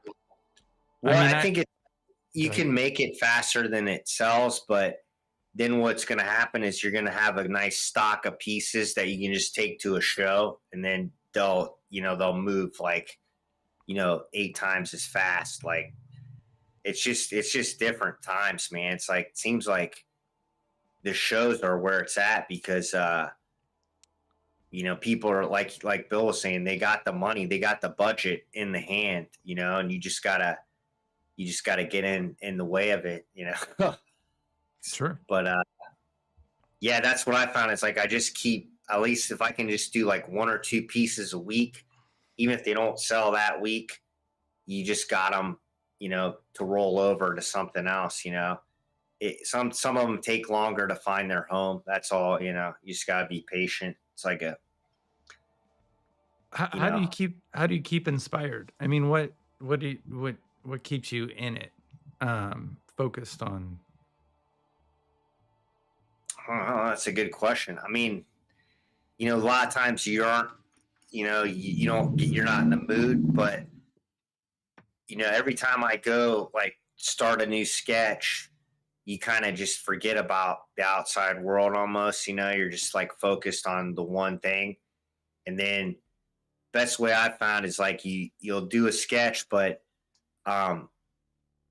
you don't want to overwork anything. You just do like a pass on it. Then maybe go make a sandwich or something, or go, do a load of laundry or whatever. And then you step away from it, come back, and you can find kind of what's wrong with it. You need to keep tweaking, keep changing. And then, so it's almost better. Like, it's almost like less is more type thing. I don't know if that makes sense. Like, you step away, come back. It's almost better to do that than just get like laser focused and like overwork something. Are you working on 2 or 3 at the same time, or just? Yeah, I can't. I mean, that's a good way to do it because, like, if somebody's got a commission going, then I got that piece working. I can look away from that and I can get down on another piece, and then you just focus on another one. You come back to the first one. So that's actually the most efficient way to do like multiple ones, work them all up to like final pencil, and they're ready to ink, and then you just ink them all at once and like color them all at once, And that way, you get the most out of your time, because it really doesn't take much more just to do that, and it helps to keep you like bouncing off of the other one, And it seems like so you do a physical thing where it's like if you took it into Photoshop or something, you could just hit a button and it would ink it. Yeah. I mean, it's weird. Like I've been doing graphic design professionally for like 20 some years. So I get like really agitated being on a computer too long. And like, I really hate like coloring my art in Photoshop because it takes so long. And it's like, you got to sit there, and it's just so much easier and more enjoyable to like feel the marker, and then just do it by hand. So But, it takes it. You like the texture, like you don't just, I mean, I'm looking at the art and I can see where you're inking I can see Yeah. the lines of the Yeah. marker on the page, and that gives it, you think that gives it more character than, I would say, just doing a paint bucket and having it fill the whole. Yeah, I mean, and well, if you're, it depends too. Like some people want like a digital, or you would have to do it digital for reproduction purposes or whatever. But what I'm just trying to do is like, you know, I feel like the traditional stuff, it creates like a raw, you know, expressive element that you can't get on the computer, you know.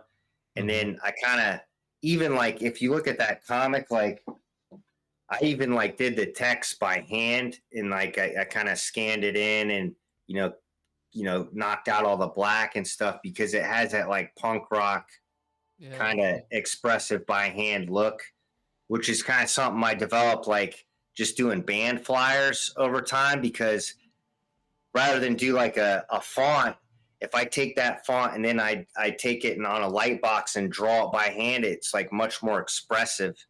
And then you like, it just gives it a nice like quality to it, you know.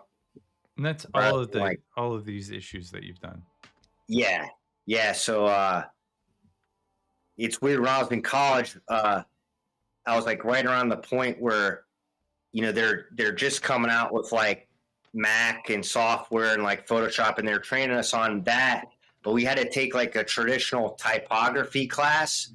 And back in the day, they would actually do it by hand. So I remember taking that class, and everyone's like, why are we doing this by hand? You know, nobody does this anymore. And I actually ended up using that when I got out, because everyone's doing digital, and it's almost cooler to do like non-digital now, you know, like, I don't know. It just gives it more of an expressive quality, you know, where it's like you can see the little variations of where it's not accurate, or it looks like somebody did it by hand, you know. Yeah, I honestly don't like digital art that much. I mean, I've seen some of it that it's awesome, it's cool, and all those things, but you touched on it earlier. You know, if you make something digital, there is no original. Yeah.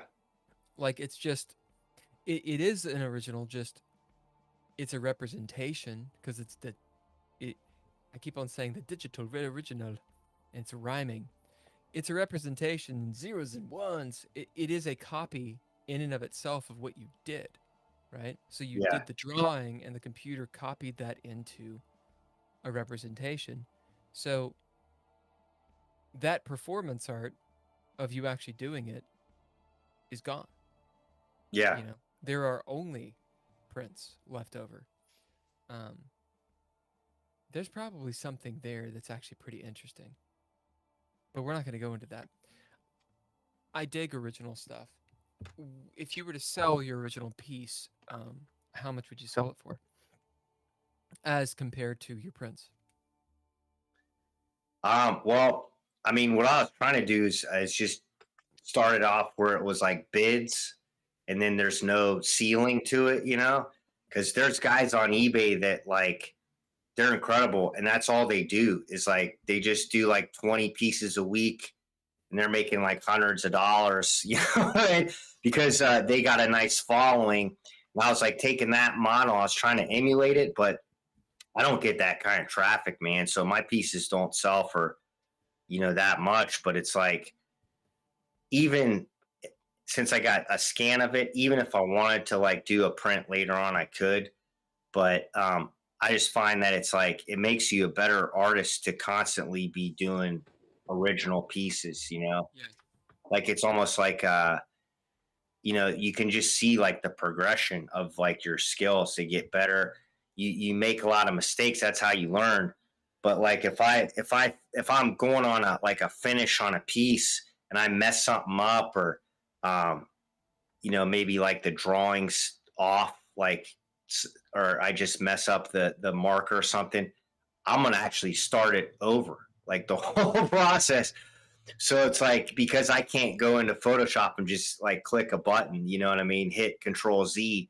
I'm gonna do the whole, the whole inking and then the coloring over. So sometimes you'll get like multiple versions of an original, which a lot of people do that anyway. They're doing like comps. So you just try to, if you do it like that, you just maybe do 3 versions just because you're not hitting that day or whatever. And then maybe your first one's still the best, but you've done another couple just to compare it. You know what I mean? But they're all a little bit different. It's almost like live jazz, where like one note's a little bit off. You know what I mean? And that's what makes the live performance beautiful. It's like it's the same song, but it's like little variations when it's like live. Right. That's cool. But that's kind of, I just think of it like that, where it's just like versions, because you can bomb a piece all day, but it's like as soon as you bomb it, you're just going to want to do a better job on the next round. And then it's like, it always hits like after you bomb one, you're always getting a real good piece after that. Cause I don't know, just something like clicks. Now, what do you do if you screw one up? Do you throw it away, or do you well, it's with it, or what? Yeah, I mean, the Bristol board is like dirt cheap. It pisses you off when you screw up a sketch cover, because those are like $10-$20 depending on what you want. So when I first started, I would I bombed a bunch of sketch covers, and that's how you learn, man. It's just how you get better. But I don't really, it's kind of cool. Like I don't really bomb them too much anymore. It's like you kind of reach a point where where what was once a bomb is like now a solid piece, and you can pass it off. You just, because you keep getting better. You know what I mean? Where like your worst is not as bad as it used to be, if that makes sense. I don't know. Yeah. Oh yeah. So I do have a question about your materials. You said sketch covers and Bristol board. What are you talking about? Oh, okay. So they're, basically when you ink a comic book piece, you have what's known as like a Bristol board, which is pretty much what most people ink on. Now it comes in like different sizes. The comic pages are on like 11 by 17. They're actually scaled to like 50% on the finished issue.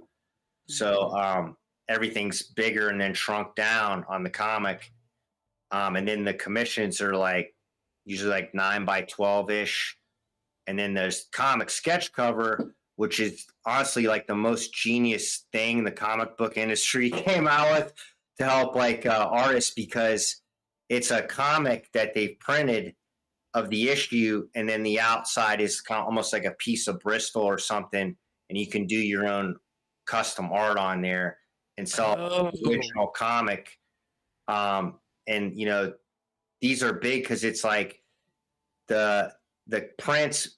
I don't know. There's like a batch of, let's say, like 100 comics, and there's only like maybe 3 sketch covers that they give you with that batch, and then you can go online and get them, or like a comic book shop. But it's going to run you anywhere from like $7 to a blank one's going to be like $7 to like some of them even $50 if it's like a hot issue. Like the Turtles stuff always goes up. So if you don't get it right away, like you're gonna, if you want a Turtles cover, it's gonna be like $30 for the blank, after a while. So it's a comic book with a blank cover. Yeah. And then the artist will draw. Yeah, I can go grab one here if you want to see. Yeah, grab one. Yeah. I had no idea that existed. It's wild. My art was more canvas oriented, and now I just do I use a number 2 pencil. Yeah, I know. I've seen it in some of your sketches. You're like, can you make this? And I'm like, well, no. Let's see that. Like an X-Men one, and then you open it up, and it's actually got the comic in there. Okay. And they just give you like a blank cover and back, which is like, you just do original piece on there. And these started out like artists would just do like a head sketch or something at a convention. But then they started, they just started blowing up, and it's great for like, even aspiring artists, because there's a lot of crap on eBay that people just do them, and it's like they're trying to sell them for like $200, but they're not at the $200 level. Let's say, you know what I mean? Yeah. But I go for it. You know what I mean? Like if you can get that money out of somebody, then you should try. But you can get a sketch cover for like $5-7 and resell it for whatever somebody's willing to pay. But they're really genius, because it not only gives you a nice piece to like resell for as much as you can, but it's good for like the modern comic industry too, because it's like that's what it's kind of like a variant issue where it's like it comes like 3 to 5 in a batch of 100 or whatever that the comic store's got to get. And so it's like rare in that sense. Even some of the blanks, you could just resell that. I mean, some of the people get the blanks graded and they're $100-$200. So I don't know. If you were gonna draw on that, would you do something that has to do with X-Men, or would you draw like a caricature of that person or something for yourself, or what? Yeah, usually like my favorite X-Men, Psylocke by far. I mean, Psylocke's the bomb. Come on. Yeah. So I'm always like, and there's different like placements of the logos and stuff like that. So when I see it, like I try to get an idea like right off the bat, like what kind of stuff I'm gonna do. But yeah, I mean, and then I have a big box of these, like just that I've collected, that are just a bunch of blanks, so I can just keep churning them out. Mm-hmm. But yeah, I try not to spend more than $7. So if it's like, I'll go on eBay and just like get a batch of them. Some of them might be 10, some of them might be 5, but if they average like $7 with shipping, then that's a good price for me. I can resell them. And I mean, this is kind of a going back. I'm sorry. I know you're in the middle of it, but I wanted to go into Psylocke just for a second. Didn't they had Psylocke in one of the recent, was it the Daredevil? Oh, really? I think she was. I didn't see the new one though. Yeah, I think it was the newer Daredevil. I could be wrong about that, but they didn't call her by her name. It's like you kind of knew she was Psylocke because like duh, but they didn't ever. I think they called her Betsy or something. Yeah. That's all I got. I didn't mean to interrupt her. It's almost like foreboding, like they're like just planting a seed, and then maybe she comes back later on or something. Yeah, those that show's cool. I mean, the Punisher stuff is awesome in that series. But yeah, it's like some of it's just too slow to like really, because they want to draw it out so they can make like these hour-long episodes that people keep watching. But yeah, man, they're probably just like wetting your beak with Psylocke, and then she'll come back later. Yeah, I guess it was The Last Stand is the last one she was in. Just give me a good story. Why can't they do that? Why can't they do that? Are you looking forward to the Deadpool new film? I mean, the one with I'll probably watch that. That looks cool. I mean, I'm a huge fan of like Hugh Jackman Wolverine. He's real great at that, man. Huge actor, man. Huge actor, man. Yeah, so that would be cool seeing that. I mean, it's just so good, I mean, that was a great performance there. Logan was an awesome movie. Is anybody annoyed about how like the Wolverine doesn't ever have any of his powers throughout the movie series? Like I think in Logan, it's cool. It's like kind of old man Logan-ish, right? Yeah. And then you get to see the one moment, spoilers, at the end where he juices himself and he's Wolverine again. And the whole time I was sitting there thinking, this is what everyone has wanted the entire fucking time. Like all these movies that they've had Hugh Jackman in. And some of them are really good. Some of them not so much. The whole time, this is what we want, and you're giving us about 2.5 minutes of it. What the fuck? It's like Mandalorian. Like, the whole time, we wanted to see the last 5 minutes of season 2 Mandalorian. The whole time. Like, take all of what they did, throw it away. Just give me Luke Skywalker kicking ass. Like, when I see Wolverine, I want to see Wolverine kicking ass. Yeah. Not Wolverine with like a handicap, or Wolverine with he's old, or no, motherfucker. I want to see Wolverine kicking ass. God damn it. So yeah, I was a little bit pissed off. I think Logan was an awesome movie, but couldn't they do one where it's like Logan? Yeah. Not being. How about Logan being Logan? Yeah. Not old. Just getting his ass kicked over and over again because They should have. I'm he has surprised. healing factor. Great action like that. That would have been a good like mix up from what they're. Was there like 4 movies or something? There's a lot. He's played it for like 20 years. Yeah. I don't think I The X-Men saw movies and- the sequel, Logan 2 or whatever, Wolverine 2. I think there was a sequel. I think that was a similar thing. Origins is one. Yeah, Origins is good, and there's one where he's like a he's got like a sword. I forget what that one's called. Is that 2?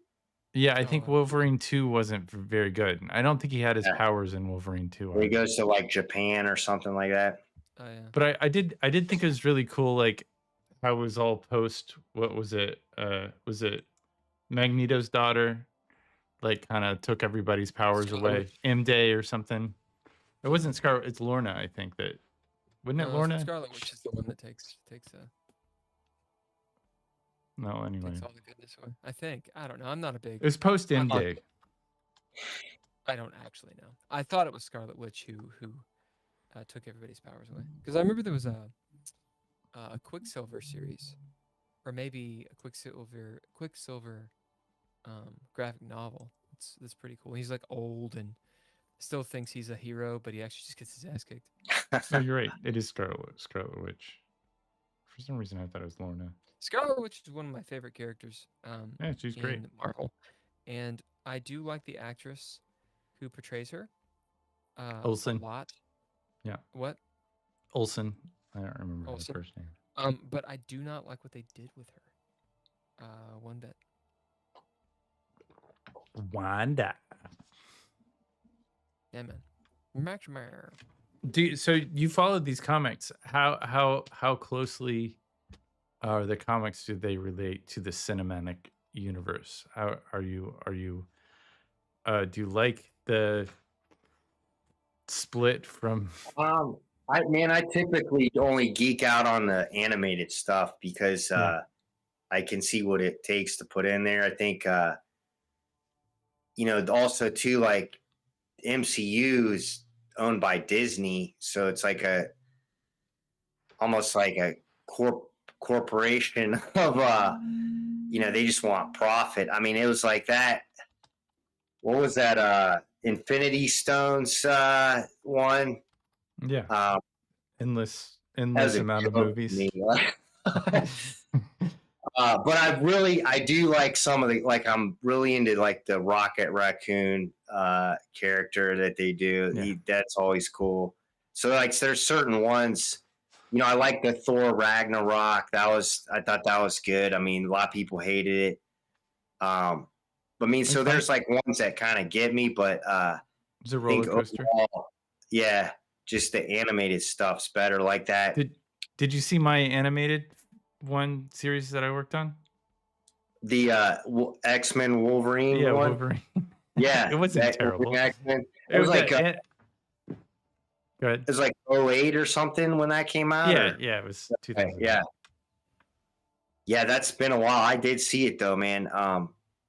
And then I really like the there's like a 45-minute Hulk versus Wolverine Yeah, that animated was they really did, good. I and saw that. the Thor one. It's so good. And that was I think that was the same production company. I watched, and that was right around the time that, like, I was at Marvel right around the time when Disney bought Oh, Marvel. really? And so they sent me from working on like X-Men stuff to like working on Hannah Montana stuff. It was a hard that was a Oh hard man, it was a hard day. I mean, it was I didn't transfer well. I kind of walked away at that point. I was like, no, yeah. I'm You're like, good. I'm out, dude. I'm out. I'm out. Um, Well, Ken, do we have anything, any other pressing questions to ask here? you know, I don't know. Do you have anything you want to talk about? I mean, we pretty much covered it, man. I was just here for the ride, but I did like I watched like a couple other episodes you guys did, and one of them I think was like cool. We should probably touch on again. Where like Bill was like, the idea for this podcast was just he wants to have what people geek out about. That's kind of the idea, the cornerstone of it, or the slogan or whatever. And I think that's cool because you guys got a variety. Like I saw one guy who's like his name's like Ben DeRock or something. He's like a play director.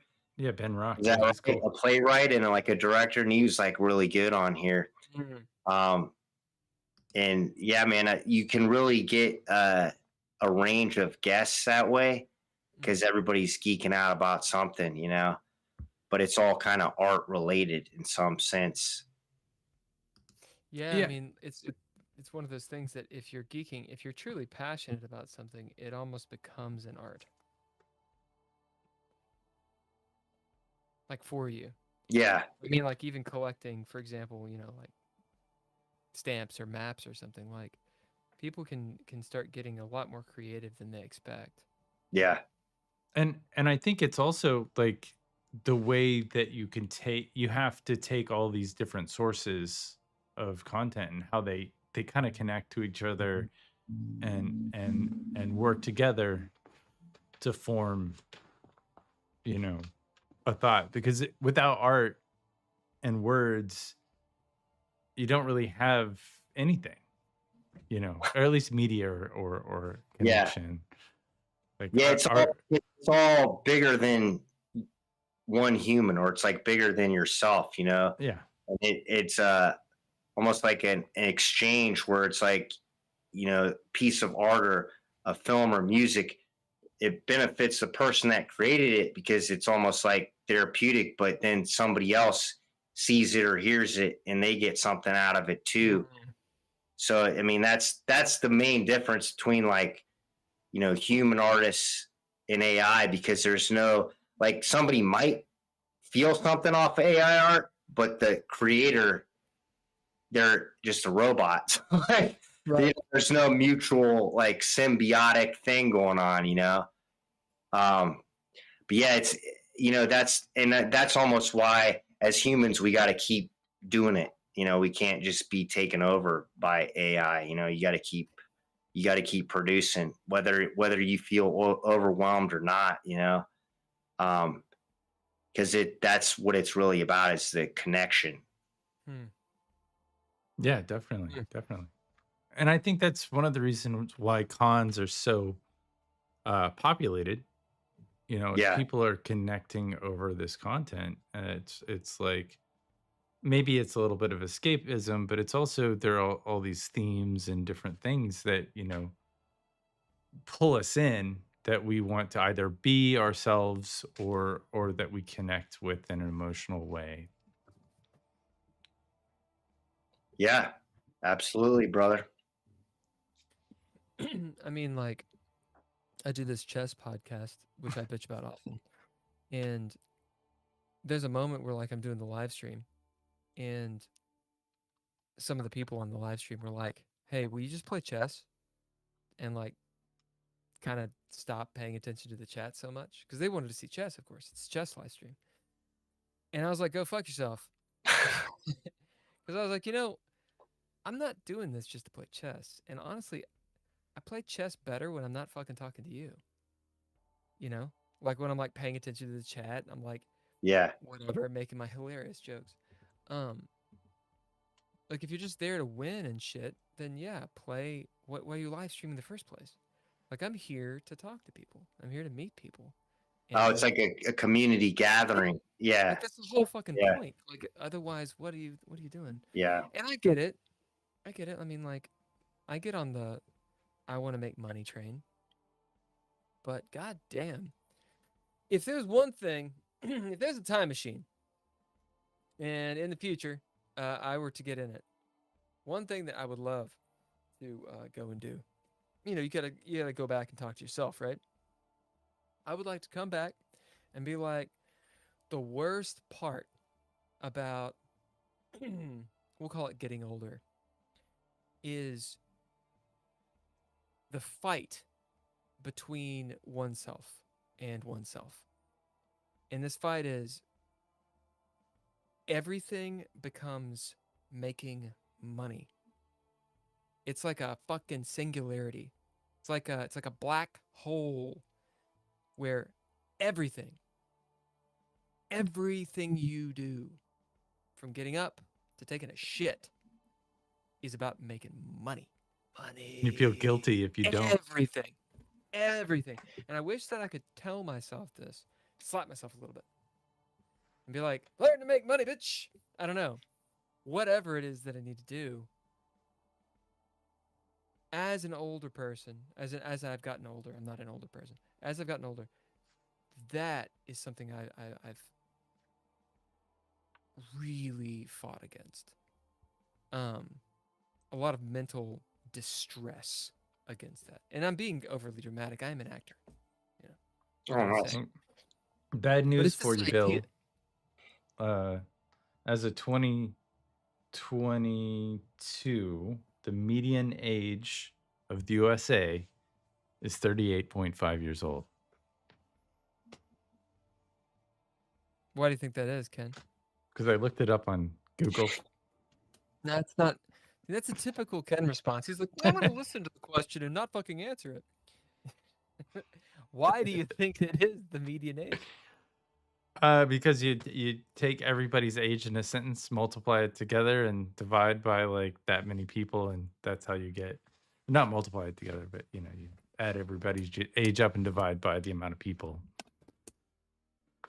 That's the number you get. Well, is it the median or is it the mean? I think that's the median. I think that's literally the average of everybody's age. It's not bad news, Ken.